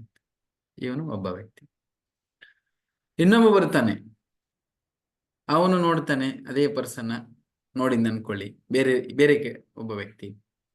ಅವನು ನೋಡ್ತಾನೆ, ಅಯ್ಯೋ ಬೇಡಪ್ಪ, ಇದನ್ನೆಲ್ಲ ಮುಟ್ಟಿ ಇದ್ರ ಪಾಪ ಯಾರು ತಗೊಳ್ಬೇಕು, ನನ್ನ ಪಾಪ ನನಗೆ ಸಾಕಾಗಿದೆ, ಇದನ್ನೆಲ್ಲ ಮತ್ತೊಂದು ತಗೊಂಡು ನನ್ನ ಪಾಪ ಅದ್ರ ಮೇಲೆ ಆ ಪಾಪ ತಗೊಂಡು ನಾನೇ ಯಾಕೆ ಅನುಭವಿಸ್ಬೇಕು, ಬೇಡ ನಂದಂತರೂ ಅಲ್ಲ ಇಲ್ಲಿ ಸುಮ್ಮನೆ ಅದು ಎಲ್ಲಿ ಇರುತ್ತೆ ಅಲ್ಲೇ ಇರಲಿ, ನಾನೇನು ಮುಟ್ಟೋದು ಬೇಡ, ಅದನ್ನು ಸುಮ್ಮನೆ ಹೋಗುವ ಅಂತೇಳಿ ಈ ಕಡೆಯಿಂದ ಹಾಸ್ಕೊಂಡು ಹೋಗ್ಬಿಡ. ಇನ್ನೊಬ್ಬನು ಬರ್ತಾನೆ, ಇನ್ನೊಬ್ಬ ವ್ಯಕ್ತಿ ಇದ್ದಾನೆ. ಈಗ 2 ವ್ಯಕ್ತಿ ಗೊತ್ತಾಯ್ತಲ್ಲ, 2 ರೀತಿ ಮನೋಭಾವ ಇರುವಂತವ್ರು ಗೊತ್ತಾಯ್ತು. ಇನ್ನೊಬ್ಬ ಏನ್ ಮಾಡ್ತಾನೆ ಅಂತ ಹೇಳಿದ್ರೆ, ಅದು ನೋಡ್ತಾನೆ, ಅಯ್ಯೋ ಪಾಪ ಯಾರ್ದು ಬಿದ್ದಿದೆ ಏನು, ಮತ್ತೆ ಹುಡುಕ್ತಾನೆ, ನೋಡ್ತಾನೆ, ಅದರಲ್ಲಿ ಹಣನ ನೋಡ್ತಾನೆ, ಬೆಲೆ ಬಾಳೋ ವಸ್ತುನ ನೋಡ್ತಾನೆ. ನೋಡ್ಬಿಟ್ಟು ಅದರಲ್ಲಿ ಅಯ್ಯೋ ಪಾಪ ಯಾರ್ದು ಕಳ್ದಿ ಅಂದ್ರೆ ಮತ್ತೆ ಅದರಲ್ಲಿ ಅಡ್ರೆಸ್ ಇದೆಯೋ, ಏನಾರ ಕಾರ್ಡ್ ಇದೆಯೋ, ನಂಬರ್ ಇದೆ, ಏನಾರ ಹುಡುಕ್ತಾನೆ, ಕಾಂಟ್ಯಾಕ್ಟ್ ಮಾಡಿ ಅವ್ನಿಗೆ ಹೋಗಿ ಮುಟ್ಟಿಸ್ತಾನೆ. ಅರ್ಥ ಆಯ್ತು ನಿಮಗೆ? ಸೊ ಈ ರೀತಿ 3 ಜನರು ನಿಮಗೆ ಸಿಗ್ತಾರೆ. ಯಾರ್ಯಾರು ಎಷ್ಟು ಮಟ್ಟಿಗೆ ಸಿಗ್ತಾರೆ ಏನೋ ನೀವು ನೋಡಿ. ಬಟ್ ಈ 3 ರೀತಿ ಜನರು. ಸೊ ಇದ್ರಾಗ ಆ ಭೋಗಿ ಯಾರು, ತ್ಯಾಗಿ ಯಾರು, ಭಕ್ತ ಯಾರು? ಲಾಸ್ಟ್ ಹೇಳಿದ್ರಲ್ಲ ಪ್ರಭುಜಿ, ಅದು ಭಕ್ತ. ಫಸ್ಟ್ ಯೋಗಿ ಪ್ರಭುಜಿ ಫಸ್ಟ್, ಸೆಕೆಂಡ್ ಯೋಗಿ, ಲಾಸ್ಟ್ ಕೊನೆಗೆ ಹೇಳಿದ್ರಲ್ಲ ಅದು ಭಕ್ತ. ಹೇಳಿ. ಓಕೆ, ಲಾಸ್ಟ್ ಹೇಳಿದವರು ಭಕ್ತರು. ಫಸ್ಟ್ ಫಸ್ಟ್ ಹೇಳಿದವರು ಯಾರು ಅವರು? ಸೆಕೆಂಡ್ ಯೋಗಿ, ತಗೊಳ್ತಾರೆ. ನಾನು ಯೋಗಿ ಅಂತ ಶಬ್ದ ಉಪಯೋಗ ಮಾಡೇ ಇಲ್ಲ ಇಲ್ಲಿ. First one is Bogi, ಹಾ. second one is Tyagi, and the last person is Bhakta. So ಭಕ್ತ ಆದವನ್ ಏನ್ ಮಾಡ್ತಾನೆ, ಈಶಾವಾಸ್ಯ ಪ್ರಿನ್ಸಿಪಲ್ ಉಪಯೋಗ ಮಾಡ್ತಾನೆ. ನಾ ಯೋಗಿ ಇದ್ ಬಗ್ಗೆ ಹೇಳೇ ಇಲ್ಲ ಇಲ್ಲಿ. ನೀವು ಯೋಗಿದ ಇಲ್ಲಿ ಡಿಸ್ಕಸ್ ಮಾಡ್ತೀವಿ ಅಂದ್ರೆ ತಲೆಯಲ್ಲಿ ಬಂದಿದ್ದೀನಿ. ನೀವು ಎಲ್ಲೇ ಇರ್ರಿ, ನಾನು ಇಲ್ಲಿ ಎಲ್ಲಿ ಇರ್ತೆ ಅಲ್ಲಿ. ಓಕೆ, ತ್ಯಾಗಿ ಪ್ರಭುಜಿ, ಅದ್ ನಾನು ಹೇಳಿದ್ ಸ್ವಲ್ಪ ಮಿಸ್ಟೇಕ್ ಮಾಡ್ಕೊಂಡೆ. ಇರ್ಲಿ, ನೀವಂತಲ್ಲ, ಎಲ್ಲರಿಗೂ ಆಗತ್ತೆ ಅದು. ಬಟ್ ಇಲ್ಲೇ ಇರ್ಲಿ. ಮೊದ್ಲೇದ್ ಭೋಗಿ, ಎಲ್ಲ ನನಗೆ ಬೇಕು, ನನ್ನ ಬೇಕಂತ ರಾವಣನ ಮೆಂಟಾಲಿಟಿ. ತ್ಯಾಗಿ ಅಂದ್ರೆ ನಂಗೆ ಬೇಡ, ಇದು ಬೇಡ, ಅದು ಬೇಡ. ಮೊನ್ನೆ ಹೇಳ್ತಿದ್ನಲ್ಲ, ಬೇಡ ನಮ್ಗೆ ಎಲ್ಲ ಹೋಗ್ಬಿಡು, ಜಂಗಲ್ ಹೋಗ್ಬಿಡುವ, ಎಲ್ಲರ ಹಿಮಾಲಯಕ್ಕೆ ಹೋಗುವ, ನಮ್ಗೆ ಏನು ಬೇಡ ಅಂತೇಳಿ ತ್ಯಾಗ ಮಾಡ್ಕೊಂಡು. ಸೊ ತ್ಯಾಗ ಮಾಡೋನಿಗೆ ಗೊತ್ತಾಗಲ್ಲ, ಅದನ್ನ ಬೇರೆದನ್ನ ಕೈಯಲ್ಲಿ ಸಿಕ್ತಂದ್ರೆ ಅದನ್ನ ಮಿಸ್ಯೂಸ್ ಮಾಡ್ತಾನೆ, ಅಥವಾ ಅದನ್ನ ಯಾರಿಗೆ ಸಿಗ್ಬೇಕು ಅದು ಸಿಗುಲ್ಲ. ಅದು ಯಾವ್ದ್ರ ಬಗ್ಗೆನೂ ವಿಚಾರ ಮಾಡಲ್ಲ ಅವನು. ಓಕೆನಾ? ಅವನು ಕೂಡ ತಂದ್ರ ಬಗ್ಗೆನೇ ವಿಚಾರ ಮಾಡ್ತಾನೆ. ಅವನು ನೋಡಕ್ ತ್ಯಾಗಿ ಕಾಣ್ಬೋದು, ಆದ್ರೆ ವಿಚಾರ ಯಾರ ಬಗ್ಗೆ ಮಾಡ್ತಿದ್ದಾನೆ ಅವನು? ತನ್ನ ಸ್ವಂತಕ್ಕೆ ಬಗ್ಗೆನೇ ವಿಚಾರ ಮಾಡ್ತಿದ್ದಾನೆ, ಅವನು ಬೇರೆದ್ರ ಬಗ್ಗೆ ವಿಚಾರ ಮಾಡ್ತಿಲ್ಲ. ಅನಿಸಿರ್ಬೋದು, ತಗೊಳ್ತಾ ಇಲ್ಲ ಅದನ್ನ. ಅರ್ಥ ಆಗ್ತಿದೆ ನಿಮಗೆ? ತಾನು ತಗೊಳ್ತಾ ಇಲ್ಲ. ಭೋಗಿ ಅಂತೂ ತಾನೇ ಉಪಯೋಗ ಮಾಡ್ಲಿಕ್ಕೆ ತಗೊಳ್ತಾ ಇದ್ದಾನೆ, ಬಟ್ ತ್ಯಾಗಿ ತನಗ್ ತಗೊಳ್ತಾ ಇಲ್ಲ. ಆದ್ರೆ ಬಿಟ್ಟು ಓಡ್ ಹೋಗ್ತಿದ್ದಾನೆ. ಬಟ್ ಏನಿದೆ ಅಲ್ಲಿ? ಮತ್ ನಾನು ಅನ್ನೋದೇ ಇದೆ ಅಲ್ಲಿ. ನಾನ್ ತಗೊಂಡ್ರೆ ನನ್ನ ಮೇಲೆ ಏನ್ ಬರುತ್ತೋ ಏನೋ ಅಂತೇಳಿ, ಬ್ಯಾಡ ಅಂತೇಳಿ ನನ್ನೇ ಉದ್ಧಾರ ಆಗ್ಲಿ ಅಂತ ಓಡ್ ಹೋಗ್ಬಿಡ್ತಾನೆ. ಅದು ತ್ಯಾಗ. ಆದ್ರೆ ಭಕ್ತ ಆದವನು ಅವನೇನ್ ಮಾಡಿ, ಇವರಿಬ್ರು ತಮ್ಮ ಬಗ್ಗೆನೇ ವಿಚಾರ ಮಾಡ್ತಾರೆ. ಭಕ್ತ ಆದವನೇನ್ ಮಾಡ್ತಾನೆ, ಅವನ ಬಗ್ಗೆ ವಿಚಾರ ಮಾಡ್ತಾನೆ. ಅದು ಯಾರದಿದೆ ಅದು ಅವ್ರಿಗೆ ಹೋಗಿ ಮುಟ್ಟಬೇಕು. ಇದು ಈಶಾವಾಸ್ಯ ಪ್ರಿನ್ಸಿಪಲ್. ಈಶೋಪನಿಷತ್ತದ ಮೊದಲನೇ ಶ್ಲೋಕ. ಈಶಾವಾಸ್ಯಮಿದಂ ಸರ್ವಂ ಯತ್ಕಿಂಚ ಜಗತ್ಯಾಂ ಜಗತ್ತೇನ ತಕ್ತಿನ ಬಂದಿದ್. ಅದ್ರಲ್ಲಿ ಹೇಳ್ತಾರೆ, ಯಾರ್ಯಾರಿಗೆ ಎಲ್ಲರಿಗೂ ಒಂದು ಕೋಟ ಇದೆ, ಅವ್ರವ್ರ ಕೋಟ ಅವ್ರು ಉಪಯೋಗ ಮಾಡ್ಬೇಕು. ಅವ್ರು ಸಿಕ್ಕಿದ್ದ ಅವ್ರವ್ರು ಸಿಕ್ಕಿ, ಇವ್ರದ್ದು ನಾನ್ ತಗೊಳಲ್ಲ, ಅವ್ರವ್ರು ತಗೋ. ಇದೂ ಮನೋಭಾವನೆ ಭಕ್ತರದ್ದು. ಸೊ ಈ ಮನೋಭಾವನೆ ನಮ್ಮ ಹತ್ರ ಬರ್ಬೇಕು. ಭೋಗಿನೂ ಅಲ್ಲ, ತ್ಯಾಗಿನೂ ಅಲ್ಲ. ಅದಕ್ಕಾಗಿ ಯುಕ್ತ ವೈರಾಗ್ಯ ಕಾನ್ಸೆಪ್ಟ್ ಏನಂದ್ರೆ, ಫಸ್ಟ್ ಆಫ್ ಆಲ್ ನಾವು ಎಲ್ಲ ತಗೊಂಡು ಭೋಗ ಮಾಡ್ತೀವಂತನೂ ಕಾನ್ಸೆಪ್ಟ್ ಇಲ್ಲ ಇಲ್ಲಿ ಭಕ್ತಿಯಲ್ಲಿ. ಅಥವಾ ಎಲ್ಲ ಬೇಡ, ಇದು ಬೇಡ, ಅದು ಬೇಡ ಅಂತ ತ್ಯಾಗ ಮಾಡಿ ಓಡ್ಕೊಂಡು ಹೋಗ್ತೀವಂತ ಕಾನ್ಸೆಪ್ಟ್ ಇಲ್ಲ ಇಲ್ಲಿ. ಓಕೆ, ಯುಕ್ತ ವೈರಾಗ್ಯ ಅಂದ್ರೆ ಅದೇ ಬಿಟ್ಟು ಬಿಡೋದು. ಆದ್ರೆ ಭಕ್ತರಲ್ಲಿ ಮೂರನೇದೇನಂತ ಹೇಳಿದ್ರೆ, ಏನೇನಿದೆ ಎಲ್ಲ ಬರಲಿ, ತಗೊಂಡು ಬಂದು ಎಲ್ಲವನ್ನು ಭಗವಂತನ ಸೇವೆಯಲ್ಲಿ, ಭಕ್ತರ ಸೇವೆಯಲ್ಲಿ ಉಪಯೋಗಿಸ್ತೇವೆ. ಅದು ಮನೋಭಾವ. ಅದಕ್ಕೆ ಹೇಳ್ತಾರೆ ಯುಕ್ತ ವೈರಾಗ್ಯ ಅಂತ. ವೈರಾಗ್ಯ ಅಂತ ಹೇಳಲ್ಲ, ಯುಕ್ತ ವೈರಾಗ್ಯ ಅಂತ. ಅದಕ್ಕೆ ಪ್ರಭುಪಾದರಿಗೂ ಅಮೆರಿಕಾದಲ್ಲಿ ಪ್ರಚಾರ ಮಾಡಬೇಕು. ಈಗ ನೀವು ಇಸ್ಕಾನ್ದಲ್ಲಿ ನೋಡ್ಬೋದು, ಅವ್ರು ಹೇಳ್ತಾರೆ, ಇಲ್ಲಿ ನಮ್ಗೆ ಗೊತ್ತದಿಲ್ಲ ಪ್ರಚಾರ ಮಾಡುವಲ್ಲಿ, ಪ್ರೋಗ್ರಾಮ್ ಮಾಡುವಲ್ಲಿ ಎಷ್ಟು ಕಷ್ಟ ಇರುತ್ತೆ ಫೈನಾನ್ಸಿಯಲಿ, ಅದು ಇದಂತ. ಸುಮಾರು ಜನ ನೋಡಕ್ ಎಲ್ಲೇ ಒಂದ್ ದೊಡ್ಡ ಟೆಂಪಲ್, ದೊಡ್ಡ ಸಿಟಿಯಲ್ಲಿ ನೋಡಿರ್ತಾರೆ, ಹೇಳ್ತಾರೆ, ಇಸ್ಕಾನ್ದವ್ರ ಹತ್ರ ಬಹಳ ಹಣ ಇರುತ್ತೆ, ಅವ್ರು ತುಂಬಾ ಅದು ಇರುತ್ತೆ, ಇದು ಇರುತ್ತೆ, ಏನೇನೋ ಮಾತಾಡ್ತಿರ್ತಾರೆ ಒಬ್ಬೊಬ್ರು. ಆದ್ರೆ ಬಟ್ ಇಸ್ಕಾನ್ದಲ್ಲಿ ಇನ್ನೊಂದು ಕಾನ್ಸೆಪ್ಟ್ ಇದೆ, ಪ್ರಭುಪಾದರು ಮಾಡಿಕೊಟ್ಟಿದ್ದು. ಅವಾಗೂ ಪ್ರಭುಪಾದರಿಗೆ ಕೇಳ್ತಾ ಇದ್ರು ಅವರು, ನೀವು ಸನ್ಯಾಸಿಯಾಗಿ ಎಲ್ಲವನ್ನು ಬಿಡಬೇಕು, ಬಟ್ ಎಲ್ಲರ ಹತ್ರ ದಾನ ಕೇಳಿ ಇಸ್ಕೊಳ್ತಾ ಇದ್ದೀರಲ್ಲ, ಯಾರ್ಯಾರು ಕೊಡ್ತಾರೆ ತಗೊಳ್ತಾ ಇದ್ದೀರಲ್ಲ ಅಂತ. ಒಬ್ಬ ನ್ಯೂಸ್ ಪೇಪರ್ ರಿಪೋರ್ಟರ್ ಬಂದಿದ್ರು. ಅದಕ್ಕೆ ಅವಾಗ ಕರೆದರು, ಅವ್ರು ಯಾರೋ ಒಬ್ಬ ಧನಿ ಬಂದು ಹಣ ಕೊಟ್ರು ಅವ್ರಿಗೆ, ನೋಟಿನ ಗಡ್ಡಿ ತಂದಿಟ್ಟು ಅಂತ, ಅದು ಇದೇನೋ ಕೊಡ್ತಾ ಇದ್ರು. ಅದಕ್ಕೆ ಅವಾಗ ಹೇಳಿದ್ರು, ರಿಪೋರ್ಟ್ ಅವ್ರನ್ನ ಕರೀರಿ, ಇಲ್ಲಿ ಕ್ಯಾಮ್ರಾದವನು ತಗೊಂಡ್ ಬನ್ನಿ, ನಾನು ಹಿಂಗೆ ಹಿಡ್ಕೊಳ್ತೇನೆ, ಇದನ್ನ ಫೋಟೋ ತಕ್ಕೊಳ್ಳಿ, ನೀವು ಪೇಪರಲ್ಲಿ ಹಾಕಿ. ಪ್ರಭುಪಾದರ ಕಾನ್ಸೆಪ್ಟ್ ಏನಂದ್ರೆ, ಏನೇನು ಬರುತ್ತಲ್ಲ ಅದನ್ನ ತಗೊಳ್ಳೋದು, ಅದನ್ನ ಸೇವೆಯಲ್ಲಿ ಉಪಯೋಗ ಮಾಡೋದು. ಸ್ಟೋರ್ ಇರೋ ಕಾರ್ಯಕ್ರಮ ಇಲ್ಲ ಇಲ್ಲಿ. ಅರ್ಥ ಆಯ್ತಲ್ಲ? ತಗೊಳ್ಳೋದು, ಏನೇನ್ ಬರುತ್ತೆ ಅದನ್ನ ತಗೊಳ್ಳೋದು, ಅದನ್ನ ಹೇಗೆ ಬರುತ್ತ ಅದನ್ನ ಬೇರೆ ಬೇರೆ ಪ್ರಚಾರ ಕಾರ್ಯಕ್ರಮದಲ್ಲಿ, ಪ್ರಸಾದ ವಿತರಣೆಗೆ, ಅದಕ್ಕೆ ಅಂದ್ರೆ ಇದಕ್ಕೆ ಅಂದ್ರೆ ವೇಸ್ಟ್ ಅಲ್ಲ. ಈ ಪ್ರಚಾರ ಕಾರ್ಯಕ್ರಮ ಭಕ್ತರಿಗೆ, ಭಗವಂತನ ಸೇವೆಗೆ, ಪ್ರಸಾದಕ್ಕೆ ವಿನಿಯೋಗಿಸಿ ಒಂದ್ ವೇಳೆ ಅದು ಹಣ ಸ್ಟೋರ್ ಇದ್ರೆ ಏನಾಗತ್ತೆ, ಅದೆಲ್ಲರಿಗೂ ಪ್ರಾಬ್ಲಮ್. ಸೊ ಅದಕ್ಕೆ ಆ ಕಾನ್ಸೆಪ್ಟ್ ಅನ್ನ ಜಾಸ್ತಿ ಕಾನ್ಸೆಪ್ಟ್ ಪೋಪಾದ್ರು ಇದರಲ್ಲಿ. ಅದಕ್ಕೆ ನೀವು ನೋಡಿ ಎಲ್ಲಾದ್ರೂ ನೋಡಿ, ಯಾವುದೇ ಒಂದು ದೊಡ್ಡ ಆರ್ಗನೈಸೇಷನ್ ಇರ್ಬೋದು ಅಥವಾ ಪೊಲಿಟಿಷಿಯನ್ ಇರ್ಬೋದು, ಇವನ್ ಆಧ್ಯಾತ್ಮಿಕ ಆರ್ಗನೈಸೇಷನ್ ಇರ್ಬೋದು ಅಥವಾ ಯಾವುದೋ ಸನ್ಯಾಸ ಅದು ಇರ್ಬೋದು, ತುಂಬಾ ನೀವು ಹಂಗೆ ನೀವು ಅಬ್ಸರ್ವ್ ಮಾಡಿ ನೋಡಿ, ತುಂಬಾ ಕಡೆ ನೀವು ಕೇಳಲ್ಪಟ್ರ ಅವ್ರಿಗೆ IT ಯಾರು ಇನ್ಕಮ್ ಟ್ಯಾಕ್ಸ್ ದವ್ರು ರೇಡ್ ಮಾಡಿದ್ರು, ಇವ್ರದ್ದು ಎಷ್ಟು ಹೊರಗೆ ಹಾಕಿದ್ರು, ಅಲ್ಲಿ ತೆಗೆದು ಹಾಕಿದ್ರು, ಇಷ್ಟು ಬಂಡವಾಳ ಇಟ್ಟಿದ್ರು, ಇಷ್ಟೆಲ್ಲ ತಗೊಂಡಿದ್ರು ಅಂತ. ಬಟ್ ಆ ಕಾನ್ಸೆಪ್ಟ್ ನಿಮ್ಗೆ ಎಲ್ಲಿ ಇಸ್ಕೊಂಡದಲ್ಲಿ ಸಿಗಲ್ಲ. ನೀವು ಹಂಗೆ ಹಿಂದೆ ಹೊಳ್ತಾ ತಿರುಗಿ ನೋಡಿ, ಅಷ್ಟು ಶೇಖರಣೆ ಮಾಡಿಟ್ರು, ಇವ್ರ ಹತ್ರ ಇಷ್ಟಿತ್ತು, ಅಲ್ಲಿತ್ತು ಈ ಕಾನ್ಸೆಪ್ಟ್. ಅದಕ್ಕೆ ಪ್ರಭುಪಾದ ಆದ್ರೆ ಆ ರೀತಿ ಒಳ್ಳೆ ಸಿಸ್ಟಮ್ ಮಾಡಿಟ್ಟು ಹೋಗಿದ್ದಾರೆ. ಅರ್ಥ ಆಯ್ತು ನಿಮ್ಗೆ? ಆ ಮ್ಯಾನೇಜರಲ್ ಸಿಸ್ಟಮ್ ಇದೆಲ್ಲ ತುಂಬಾ ಪವರ್ಫುಲ್ ಇದೆ. ಬರುತ್ತಿಲ್ಲ ಅಂತಲ್ಲ, ತುಂಬಾ ಜನ ದೊಡ್ಡ ದೊಡ್ಡ ಸಿಟಿಯಲ್ಲಿ ದೇವಸ್ಥಾನಕ್ಕೆ ಕೊಡ್ತಾರೆ. ಬಟ್ ಇಂಥ ನಮ್ಮ ಜಾಗಗಳಲ್ಲಿ ಯಾರು ಕೊಡೋದಿಲ್ಲ. ಇಲ್ಲಿ ಕಷ್ಟ ಇರುತ್ತೆ, ಪ್ರಚಾರ ವಿಚಾರ ಎಲ್ಲ ಮಾಡೋದು ತುಂಬಾ. ನಮ್ಗೆ ಗೊತ್ತಿದೆ ಎಷ್ಟು ಪರದಾಟ ಇರುತ್ತೆ ಇಂಥಲ್ಲೆಲ್ಲ ಅಂತ. ಪ್ರೋಗ್ರಾಮ್ ಮಾಡಬೇಕು, ಪ್ರಸಾದ ಮಾಡಬೇಕಂತ. ಆದ್ರೆ ಜನರಿಗೆ ಒಂದು ಮಿಸ್ಅಂಡರ್ಸ್ಟ್ಯಾಂಡಿಂಗ್ ಇರುತ್ತೆ. ಅದೇ ನಾನೇನೋ ಟಾಪಿಕ್ ಡೈವರ್ಟ್ ಆದೆ. ಯುಕ್ತ ವೈರಾಗ್ಯದ ಬಗ್ಗೆ ಹೇಳ್ತಾ ಇದ್ದೆ. ಸೊ ಯುಕ್ತ ವೈರಾಗ್ಯ ಅಂದ್ರೆ ಓಕೆ. ಹಾಗಾಗಿ ಎಲ್ಲಿ ಹೋಗ್ತಿದ್ವಿ?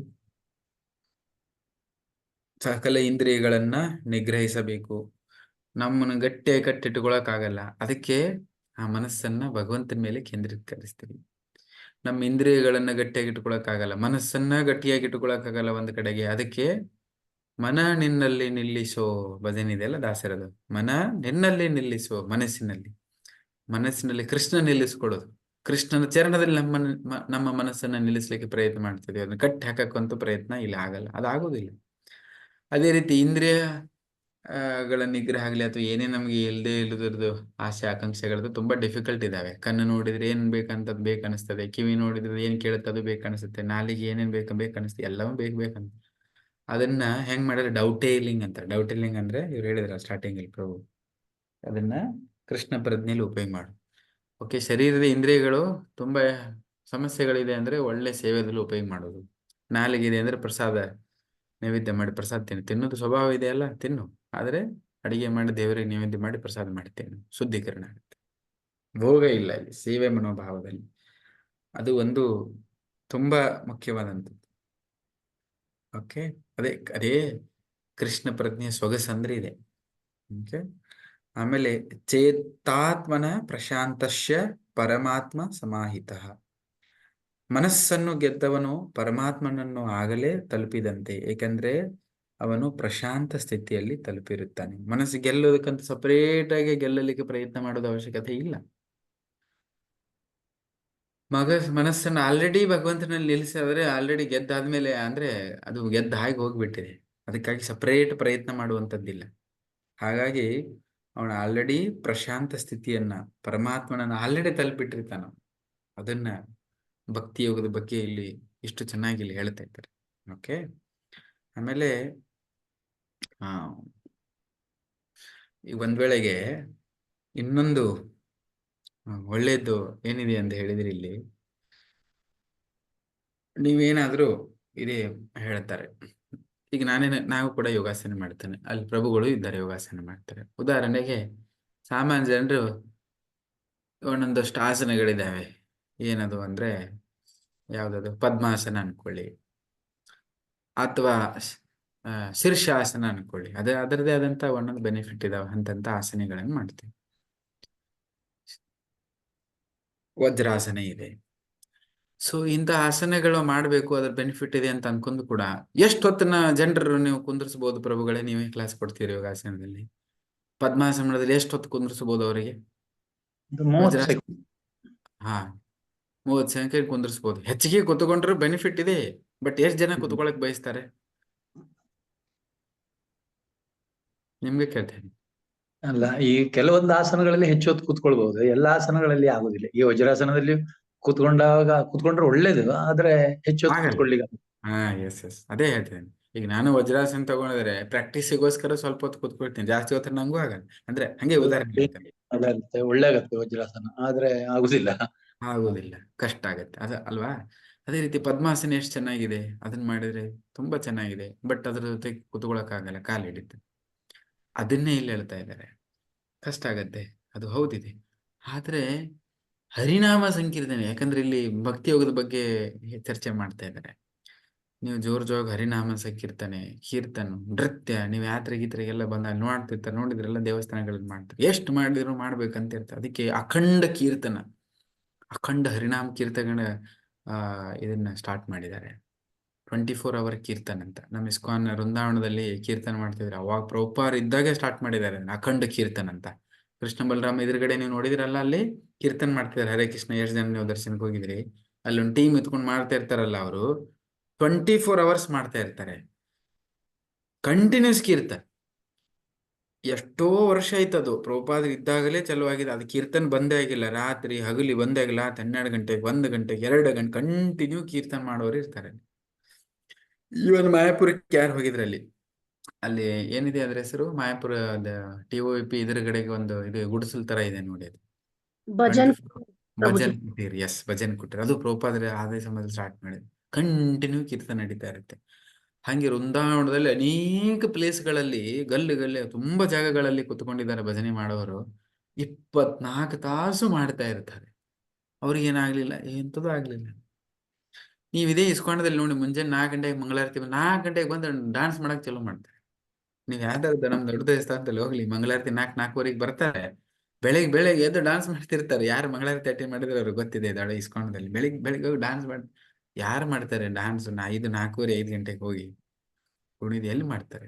4 ಗಂಟೆಗೆ ಮಾಡ್ತಾರೆ. ಮತ್ತೆ ಜಪ ಮುಗಿತಾ ಕುತ್ಕೊಂಡು ಒಂದೇ ಕಡೆ ಕುತ್ಕೊಂಡು, ನೀವು 4:15 ಬಂದು ಮಂಗಳಾರತಿ ಆಗುತ್ತೆ. 5:15 ಮಂಗಳಾರತಿ ಎಲ್ಲ ಮುಗಿದಾದ್ಮೇಲೆ 5:15 7 ಗಂಟೆವರೆಗೆ 2 ತಾಸು ಕೂತ್ಕೊಂಡು ಜಪ ಮಾಡ್ತಾರೆ. 7:15 ಮತ್ತೆ ಏನ್ ಸ್ಟಾರ್ಟ್ ಆಗುತ್ತೆ? ಶೃಂಗಾರ ದರ್ಶನ ಓಪನ್ ಆಗುತ್ತೆ. ಗೋವಿಂದ ಆದಿಪುರುಷಂ ತಮಹಂ ಭಜಾಮಿ ಅಂತ ಹೇಳಿ ದರ್ಶನಕ್ಕೆಲ್ಲ ಹೂ ಏರಿಸ್ತಾರೆ. ಅದಾದ್ಮೇಲೆ ಗುರುಪೂಜೆ ಸ್ಟಾರ್ಟ್, ಮತ್ತೆ ಕುಣಿಯಕ್ಕೆ ಸ್ಟಾರ್ಟ್ ಮಾಡ್ತಾರೆ. ಗುರುಪೂಜೆ ನಡೀತಾ ಆದ್ಮೇಲೆ ಮತ್ತೆ ಡಾನ್ಸ್ ಮಾಡಕ್ ಸ್ಟಾರ್ಟ್ ಮಾಡ್ತಾರೆ. ಮತ್ತೆ ಕಂಟಿನ್ಯೂ ನೋಡಿ. ಅದಾದ್ಮೇಲೆ ಮತ್ತೆ 8 ಗಂಟೆಗೆ ಭಾಗವತಂ ಕ್ಲಾಸ್ ಚಲೋ ಆಗುತ್ತೆ. ಮತ್ತೆ ಒಂದ್ ಕಡೆ ಕುತ್ಕೊಳ್ತಾರೆ. ಕುತ್ಕೊಂಡ್ಬಿಟ್ಟು 1 ತಾಸು ಕ್ಲಾಸ್ ಕೇಳ್ತಾರೆ, 1-1.5 ತಾಸು. ಹಂಗೆ ಮುಂಜಾನೆ 4:00 9:00ವರೆಗೂ ಅಲ್ಲೇ ಇರ್ತಾರೆ ಎಲ್ಲರೂ. 9:00ವರೆಗೂ ಮತ್ತೆ ಪ್ರಸಾದ ಚಲೋ. ಈ ಸಿಸ್ಟಮ್ ಇದೆ ಇಸ್ಕೊಳ್ಳೋದ್ರಲ್ಲಿ. ಬೆಳಿಗ್ಗೆ ಮಾರ್ನಿಂಗ್ ಪ್ರೋಗ್ರಾಮ್ ಅಂದ್ರೆ ನೋಡಿ, ಒಂದಾದ್ಮೇಲೆ ಒಂದು. ಅಯ್ಯೋ ಹಿಂಗಂತ, ಅಯ್ಯೋ ಇದು ಇಷ್ಟಲ್ವ ಆಯ್ತಾ ಈಗ, ಮತ್ ಇದು ಬಂತ ಈಗ, ಅಯ್ಯೋ ಮತ್ ಕೇಳ್ಬೇಕಂತ ಹಂಗ ಭಾವನೆಯಿಂದ ಯಾರು ಮಾಡೋದಿಲ್ಲ.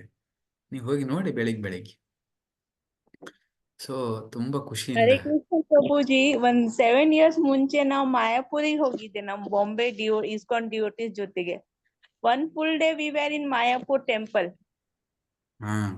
ಗಾಯಕ್ ಹೋಗಿದ್ದಿತ್ತು. ಅದ್ರ ಮುಂಚೆ ನಾವು ಮಾಯಾಪುರ್ ಟೆಂಪಲ್ ಬೆಳಗ್ಗೆ 3:00ವರೆಗೆ ನಾವೆಲ್ಲ ಹೆಂಗ್ ಸೇರ್ಕೊಂಡ್ ದೇವಸ್ಥಾನ ಹೋಗಿದ್ದೆ. ಅವಾಗ ಬಾಗಲ್ ಓಪನ್ ಆಗೋದಷ್ಟೇ. 4 ಗಂಟೆಗೆ ಅದು ದೇವ್ರಿಗೆ ಎಬ್ಸುದ್ ಆರತಿ ಸ್ಟಾರ್ಟ್ ಆಯ್ತು. ಸಂಸಾರದ ಆಲ್ ವರ್ ಡ್ಯಾನ್ಸಿಂಗ್. ಸೊ ಏನೋ 4:04 ನಿದ್ರಿಲ್ಲ ಅಂತಿಲ್ಲ, ಅಷ್ಟೊಂದು ಎಕ್ಸೈಟ್ಮೆಂಟ್ ಇದಿತ್ತು, ಥ್ರಿಲ್ ಇದಿತ್ತು ಅಲ್ಲಿ. ಕಡೆಗೆ 7 ಗಂಟೆಗೆ ಅದ್ ಮುಗ್ದ ಮೇಲೆ ನಾವೆಲ್ಲ ಜಪ ಮಾಡಿದೆ ಟೆಂಪಲ್. 7 o'clock ಶೃಂಗಾರ ದರ್ಶನ. ನಾವು ಫುಲ್ 4 ಗಂಟೆ ಅಲ್ಲಿ ದೇವಸ್ಥಾನ ಅದೆಲ್ಲ ಎಂಜಾಯ್ಮೆಂಟ್ ನಾ ಎಕ್ಸ್ಪೀರಿಯನ್ಸ್ ಮಾಡಿದೆ 7-8 years before in Mayapur temple. It was so blissful, I should say. Like, we really enjoyed. We were not devotees, but now we feel like we should have gone there. Like, and I feel good to Mayapur again. Thank you. Yes. So this is how it is. Bliss. ಭಕ್ತಿ ಯೋಗ ಅಂದ್ರೆ ಅದೇ bliss. ಭಜನೆ, ಕೀರ್ತನೆ, ನೃತ್ಯ ಎಲ್ಲ ತುಂಬಾ ಖುಷಿ ಇದ್ದಾರೆ. ಅದಕ್ಕೆ ಇಲ್ಲಿ ಹೇಳ್ತಾರೆ, ಈಗ ಹೇಳಿದ್ವಲ್ಲ ನಾವು, ನಾನೇ ಯೋಗಾಸನ ಯೋಗ ಟೀಚರ್ ಹೇಳ್ತಿದ್ದಾರೆ, ಇಂಥವುದೆಲ್ಲ ಸ್ವಲ್ಪ ಮಾಡಿ ಇಡ್ಬೋದು. ನಾವು ಅರ್ಧ ತಾಸು, 1 ತಾಸು, 1.5 ತಾಸು ಯೋಗಾಸನ ಮಾಡಿ ಮುಗಿಸ್ಬೋದು. ಬಟ್ ಶರೀರಕ್ಕೋಸ್ಕರ ಸ್ವಲ್ಪ ಸರಿ ಇಟ್ಕೊಳ್ಳಿಕ್ಕೆ. ಬಟ್ ಕಂಟಿನ್ಯೂ ಆಗಿ ಮಾಡೋದು, ಅದರಲ್ಲೇ ಸಾಧನೆ ಮಾಡಿ ಅದರಲ್ಲೇ ಗುರಿ ತಲುಪ್ತೇನೆ ಅನ್ನೋದು ತುಂಬಾ ಕಷ್ಟ ಇದೆ. ಅದಕ್ಕೆ ಕಲಿಯುಗದಲ್ಲಿ ಹೇಳ್ತಾರೆ, ಯುಂಜನ್ನೇವಂ ಸದಾತ್ಮಾನಂ ಯೋಗಿ ನಿಯತಮಾನಸಃ ಶಾಂತಿಂ ನಿರ್ವಾಣ ಪರಮಾಂ ಮತ್ ಸಂಸ್ಥಾಮಧಿಗಚ್ಚತಿ. ಈ ರೀತಿಯಲ್ಲಿ ಸದಾ ದೇಹ, ಮನಸ್ಸು ಮತ್ತು ಚಟುವಟಿಕೆಗಳನ್ನು ನಿಗ್ರಹ ಮಾಡುತ್ತಾ ಐಹಿಕ ಅಸ್ತಿತ್ವವನ್ನು ನಿಲ್ಲಿಸಿ ಧ್ಯಾನ ಮಾಡುವ ಯೋಗಿಯು ಭಗವಂತನ ಸಾಮ್ರಾಜ್ಯವನ್ನು ಹೊಂದುತ್ತಾನೆ. ಯಾವ ರೀತಿ? ಶೂನ್ಯದ ಮೇಲೆ ಧ್ಯಾನ ಮಾಡಿ ಅಲ್ಲ, ಒಂದೇ ಕಡೆ ಕೂತ್ಕೊಂಡು ಧ್ಯಾನ ಮಾಡಿ ಅಲ್ಲ, ಜಂಗಲ್ಗೆ ಹೋಗಿ ಅಲ್ಲ, ಸದಾ ತನ್ನ ಆಚಾರ ವಿಚಾರ ಕಾರ್ಯಗಳನ್ನೆಲ್ಲವನ್ನೂ ಕೂಡ ಭಗವಂತನ ಮೇಲೆ ಇಟ್ಟುಕೊಂಡು ಕೇಂದ್ರೀಕರಿಸಿ ತನ್ನ ಎಲ್ಲಾ ಚಟುವಟಿಕೆಗಳನ್ನು ಭಗವಂತ ಕೇಂದ್ರವಾಗಿಟ್ಟುಕೊಂಡು ಯಾರು ಮಾಡ್ತಾರೆ ಅಂತ ಧ್ಯಾನ ಯೋಗಿ ಅಂದ್ರೆ ಅಂತ ಯೋಗಿ, ಅವನು ಖಂಡಿತವಾಗಿಯೂ ಭಗವಂತನ ಸಾಮ್ರಾಜ್ಯವನ್ನ ತಲುಪ್ತಾನೆ, ಅದರಲ್ಲಿ ಡೌಟೇ ಇಲ್ಲ ಅಂತ ಇಲ್ಲಿ ಹೇಳ್ತಾರೆ. ಓಕೆ, ಸೊ ಇದು 3ನೇ ಅಧ್ಯಾಯದ ಸಾರ. ಓಕೆ, ಯಾರಿಗೇನು ಕ್ವಶನ್ ಇದ್ರೆ ಕೇಳಿ ಪ್ರಶ್ನೆ.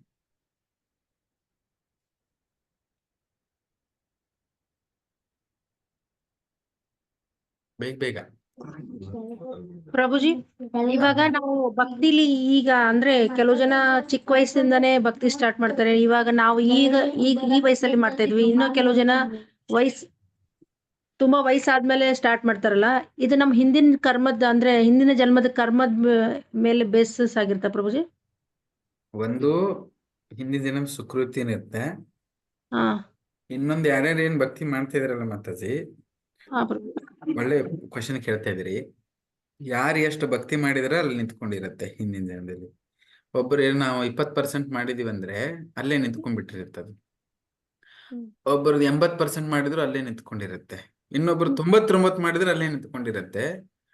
ಅದು ಯಾವ ಇದ್ದಿರತ್ತೆ ಇಲ್ಲ, ಒಬ್ರು 1% ಆಗಿರತ್ತೆ ಎತ್ಕೊಂಡಿರತ್ತೆ. ಬಟ್ ಅದು ಹೆಂಗ್ ರೀಸ್ಟಾರ್ಟ್ ಆಗತ್ತೆ ಅನ್ನೋದು ಒಂದು ಸುಕೃತಿ ಹೌದು.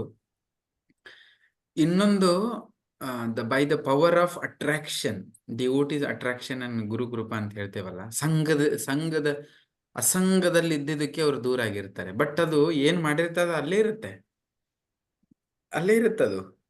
ಅದಕ್ಕೆ ನೀವು ನೋಡಿ, ಒಂದ್ ವೇಳೆ ಈಗ ನೀವು ಯಾರೋ ಒಬ್ಬರು 50 ವರ್ಷ 30, 40, 50 ವರ್ಷಕ್ಕೆ ಭಕ್ತಿ ಬಂದ್ವಿ ಅನ್ಕೊಳ್ಳಿ, ಓಕೆನಾ. ಒಂದ್ ವೇಳೆ ನಾನು ಹಿಂದಿನ ಜನ್ಮದಲ್ಲಿ 20% ಭಕ್ತಿ ಮಾಡಿದ್ದೀನಿ ಅಂತಾದ್ರೆ, ನಾನೀಗ ಭಕ್ತಿ ಚಲೋ ಮಾಡಿದೆ. ನಾನು 40-50 ವರ್ಷ ಬಂದಾದ್ಮೇಲೆ ಭಕ್ತಿ ಚಲೋ ಮಾಡಿದೆ. 50 ವರ್ಷ ನಾನು 2 ವರ್ಷ ಭಕ್ತಿ ಮಾಡಿದೆ. ಈಗ 20 ಇರ್ದಿದ್ದು ಒಂದು 21 ಆಗಿರ್ಬೋದು, 22 ಆಗಿರ್ಬೋದು, 25% ಏನಾದ್ರು ನಾನು ಸೀರಿಯಸ್ ಆಗಿ ಮಾಡ್ತಿದ್ದೆ ಅಂದ್ರೆ 2 ವರ್ಷದಲ್ಲಿ ಆಗಿದ್ದೆ ಏನೋ ಆಗಿರುತ್ತೆ ಅನ್ಕೊಳ್ಳಿ. ಅದೇ ರೀತಿ ಯಾವ್ದಾರ ಚಿಕ್ಕ ಹುಡುಗ ಈಗ ನೀವು 2 ವರ್ಷ ಅಲ್ಲ, ಈಗ ಹೋದ್ ತಿಂಗಳು ಚಲೋ ಮಾಡಿದ್ದಾನೆ, ಅವನ ವಯಸ್ಸದಲ್ಲೂ ಚಿಕ್ಕಿದ್ದಾನೆ, ಓಕೆನಾ.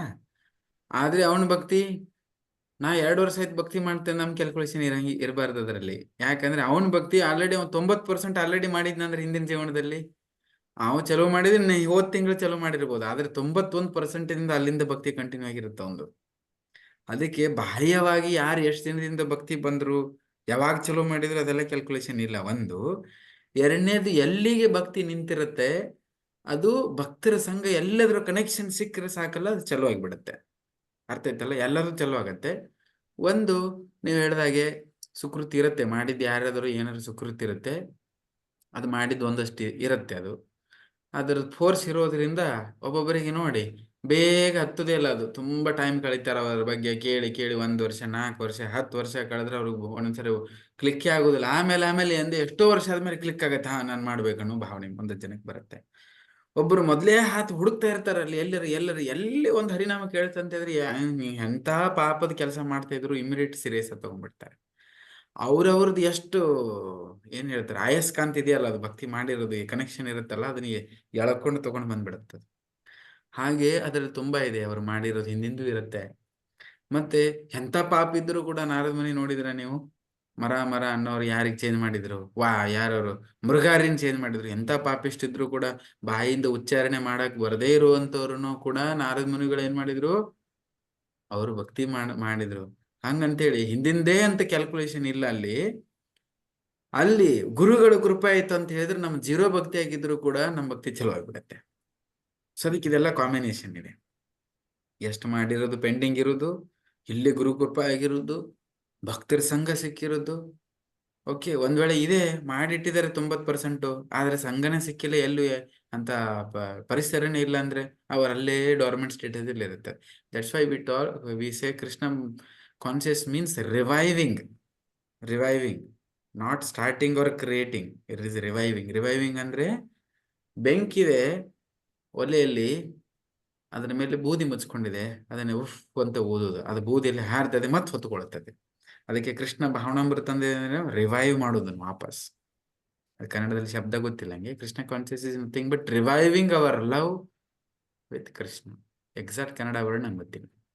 ರಿವೈವ್ ಅಂದ್ರೆ ಎಷ್ಟು ಜನಕ್ಕೆ ಅರ್ಥ ಆಗಿರುತ್ತೆ. ಮತ್ತೆ ಪುನರ್ಸ್ಥಾಪನೆ ಮಾಡೋದು ಅದನ್ನ, ಮತ್ತೆ ಅದ್ರ ಕೆಚ್ಚನ್ನ ಮತ್ತೆ ಇದ್ದಿರತ್ತೆ, ಅದನ್ನ ಮತ್ತೆ ಜಾಗೃತಿ.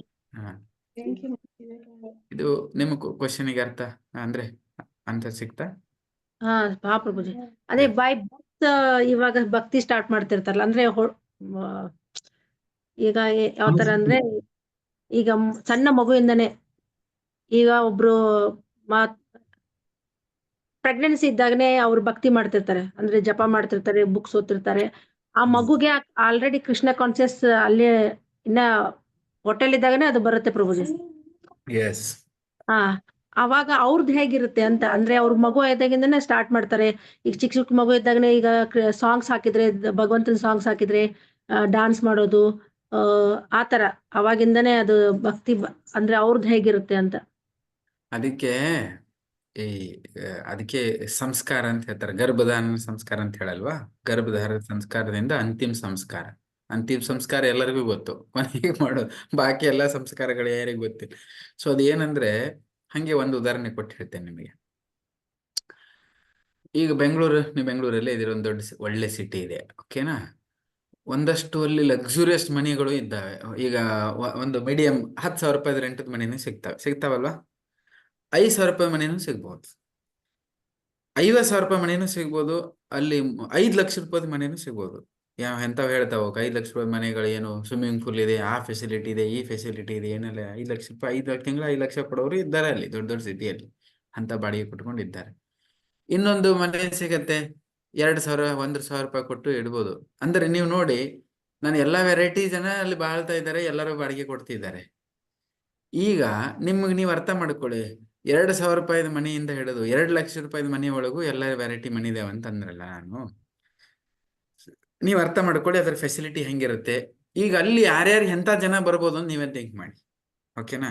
ಯಾರೋ ಒಬ್ಬನು ಡೈಲಿ ಕೂಲಿ ಕೆಲಸ ಮಾಡೋನು 2 ಲಕ್ಷ ರೂಪಾಯಿ ಬಂಗ್ಲಾದಲ್ಲಿ ಹೋಗಿರ್ತಾನ?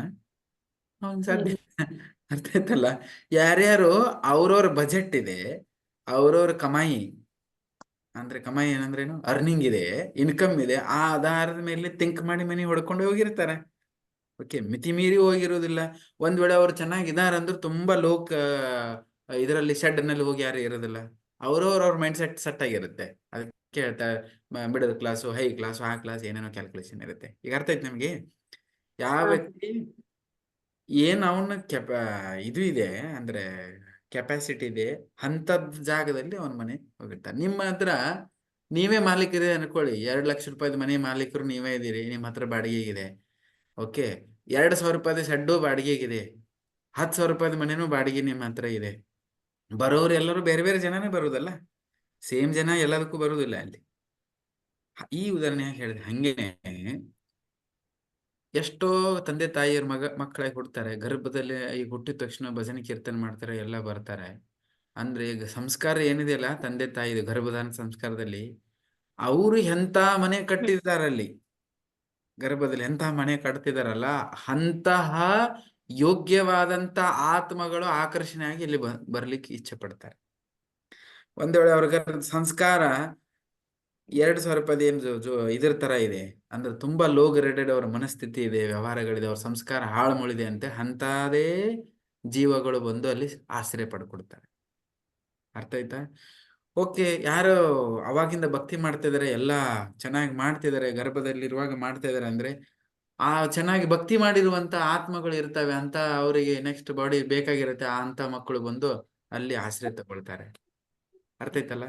ಅದಕ್ಕಲೇ ತುಂಬಾ ಜನರು ನಾನು ಹಿಂಗಿದ್ದೆ, ನನ್ನ ಮಕ್ಕಳು ಅಂತ ಇದಾವೆ, ಇಂತ ಇದೆ ಅಂತ ತುಂಬಾ ಜನ ಮಾತಾಡ್ತಿರ್ತಾರೆ.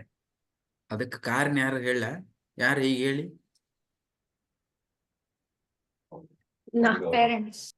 ಪೇರೆಂಟ್ಸ್.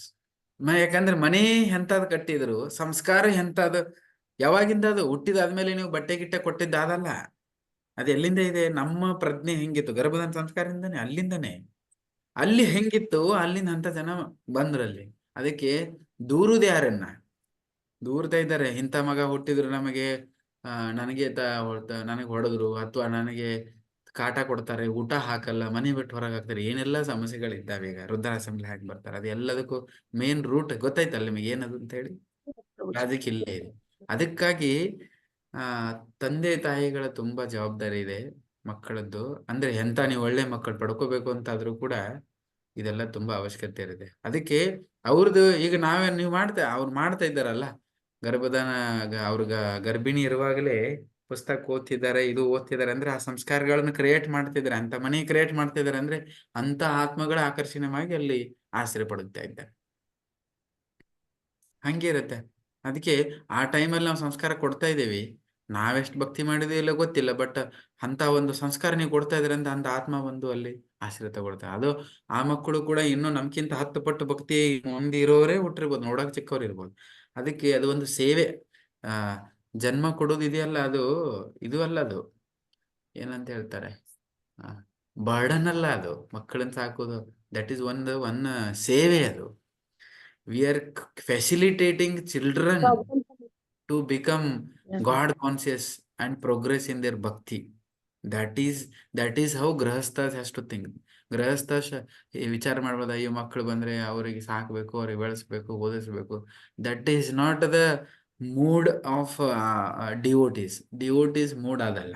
ಡಿವೋಟೀಸ್ ಅಂದ್ರೆ ಭಗವಂತ ನನಗೆ ಈ ಆತ್ಮ, ಈ ಮಗುವನ್ನ ನನ್ನ ಪಾಲಿಗೆ ಸೇವೆ ರೂಪದಲ್ಲಿ ಅವ್ರಿಗೆ ಕಳಿಸಿದ್ದಾನೆ. ಅವರಿಗೆ ಎಷ್ಟು ಸಾಧ್ಯ ಆಗ್ತದೆ ನಾನು ಆಧ್ಯಾತ್ಮಿಕ ಒಂದು ಎನ್ವಿರಾನ್ಮೆಂಟ್ ಕ್ರಿಯೇಟ್ ಮಾಡಿ, ಅವ್ರ ಸೇವೆ ಮಾಡಿ, ಫೆಸಿಲಿಟೇಟ್ ಕ್ರಿಯೇಟ್ ಮಾಡಿ, ಅವ್ರ ಭಕ್ತಿಯಲ್ಲಿ ಮುಂದೆ ಹೋಗಿ ನಾವು ಒಂದು ಸೇವೆ ಮಾಡುವ ಮನೋಭಾವ. ಅದು ಆಧ್ಯಾತ್ಮಿಕದಲ್ಲಿ ಪ್ರಗತಿ ಹೊಂದಿರುವಂತಹ ಗೃಹಸ್ಥರ ಒಂದು ಮನೋಭಾವನೆ. ಭೌತಿಕವಾಗಿರೋದೇ ಏನ್ ಮಾಡ್ತಾರೆ, ಈಗ ಹೇಳ್ತಾರೆ, ಮದರ್ ತೆರೇಸಾ ಹೇಳ್ತಿದ್ದಾರೆ, ಏನೋ ಒಂದು ಹೇಳ್ತಾ ಇದ್ರು, ಮಕ್ಕಳಿಗೆ ಸಾಕ ಗರ್ಭದಲ್ಲಿ ಹೋಗಿ ಅಬೋರ್ಷನ್ ಮಾಡ್ಕೊಂಡ್ ಬರ್ತಾರೆ, ಹುಟ್ಟಿದಾದ್ಮೇಲೆ ಎಲ್ಲೋ ಬಿಟ್ಟು ಬರ್ತಾರೆ. ಇದೆಲ್ಲ ಕಥೆಗಳಿದೆಲ್ಲ ರಾಕ್ಷಸ ಪ್ರವೃತ್ತಿ ಇರುವಂತ ತಂದೆ ತಾಯಿಗಳು. ಅದಕ್ಕೆ ಇದೆರಡು ವ್ಯತ್ಯಾಸ ಇದೆ. ಓಕೆ, ಸರಿ. ಮತ್ತೆ ನಾನು ಎಕ್ಸ್ಟ್ರಾನೇ ಹೇಳಿದೆ ಅನ್ಸತ್ ನೀವು ಕೇಳಿದ್ ಬಿಟ್ಟು, ಬಟ್ ಹಂಗೆ ವಿಷಯ ಬಂತು. ಓಕೆ, ನೆಕ್ಸ್ಟ್ ಪಟ್ ಅಂತ ಕೇಳಿ. ಹರೇ ಕೃಷ್ಣ ಪ್ರಭುಜಿ. ಯುಕ್ತ ವೈರಾಗ್ಯದಲ್ಲಿ ನಮ್ ಎಂತ ರಿಸೋರ್ಸಸ್ ಇರ್ತದೆ, ನಮ್ ಸ್ಕಿಲ್ಸ್ ಎಲ್ಲ ಇರ್ತದೆ, ಅದ್ ನಾವು ಭಗವಂತನ ಸೇವೆಗೆ ಯೂಸ್ ಮಾಡೋದಿರ್ತದೆ. ಆದ್ರೆ ಅದ್ರಲ್ಲಿ ನಮ್ ಸ್ಕಿಲ್ಸ್ ಮೇಲೆ ನಮ್ದು ಅಹಂಕಾರ ಬರೋದು ಚಾನ್ಸಸ್ ಇರ್ತದಲ್ಲ ಪ್ರಭುಜಿ. ಅಂದ್ರೆ ಈಗ ನಾವು ಹೇಳ್ಬೋದು ನಮ್ ಕೃಷ್ಣ ಸೆಂಟರ್ ಅಲ್ಲಿ ಇಟ್ಕೊಂಡಿದ್ದಾರೆ, ಯಾವಾಗ ನಾವು ಸೆಂಟರ್ ಆಗ್ತದೆ ನಮ್ಗೆ ಗೊತ್ತಾಗಲ್ಲ ಪ್ರಭುಜಿ. ಮತ್ತೆ ನಾವು ಮೇಲ್ಮೇಲಿಂದ ನಾನು ಹೇಳ್ಬೋದು, ಅಂದ್ರೆ ನನ್ ಸೇವೆ ಹೋಗ್ತಿದೆ ಅದಕ್ಕೆ ನಾ ಹಿಂಗ್ ಮಾಡ್ತಿದ್ದೆ, ಆದ್ರೆ ನನ್ ಮನ್ಸಲ್ಲಿ ಇರ್ತದೆ ನನ್ಕಿಂತ ಬೆಟರ್ ಯಾರು ಮಾಡಬಾರ್ದು ಅಂತ. ಸೊ ಅದ್ ಮನೋಭಾವನೆ ನಾವು ಹೆಂಗೆ ಇಂಪ್ರೂವ್ ಮಾಡ್ಕೊಳ್ಬಹುದು? ಇದು ತುಂಬಾ ಸೂಕ್ಷ್ಮವಾದಂತದ್ದು. ಅದು ತುಂಬಾ ಇದು ಒಳ್ಳೇದೇ ಪ್ರಶ್ನೆ, ಬಟ್ ಯಾರ್ಯಾರಿಗೆ ಎಷ್ಟು ಯಾವ ಲೆಕ್ಕದಲ್ಲಿ ಅರ್ಥ ಆಗತ್ತೆ ಗೊತ್ತಿಲ್ಲ. ಏನಂದ್ರೆ ಅದಕ್ಕೆ ಪ್ರಭುಪಾದರು ಇದಕ್ಕೆ ಉತ್ತರ ಕೊಟ್ರು. ರೆಗ್ಯುಲರ್ ಕೇಳೋದ್ರಿಂದ ಇಂಥದ್ದು ನೋಡಿ ಇದೆಲ್ಲ ಕ್ವಶನ್ ಬರುತ್ತೆ ನಿಮಗೆ. ಬೆಸ್ಟ್ ಇದು ಕ್ವಶನ್, ಇಂಥದ್ದೆಲ್ಲ ಬರ್ತಾ ಇದೆ ನಿಮ್ಗೆ.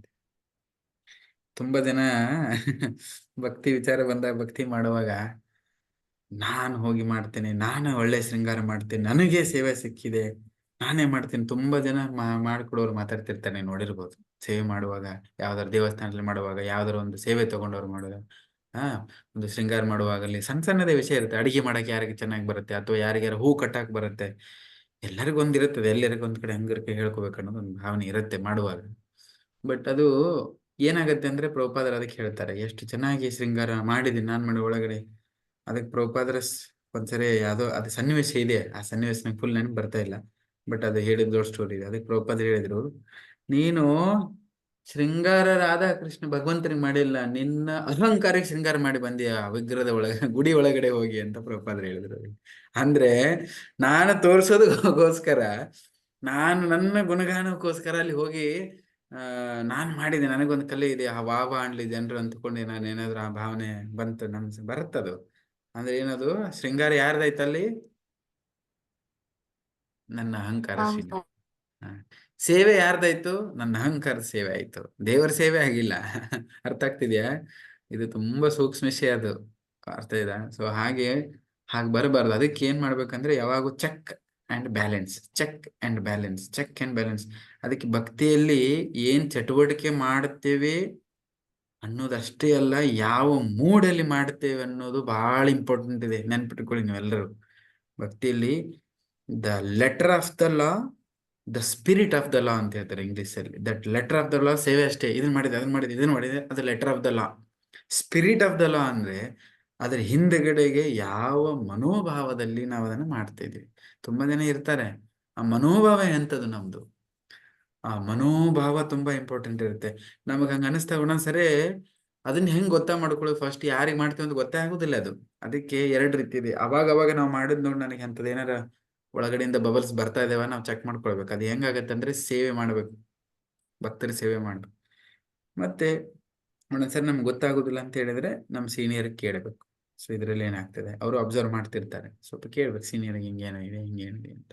ಸೊ ಯಾವಾಗಾರ ಏನಾದ್ರು ಫೀಡ್ಬ್ಯಾಕ್ ಕೊಟ್ಟಂದ್ರೆ ಗೊತ್ತಾಗತ್ತೆ ಅದರಲ್ಲಿ.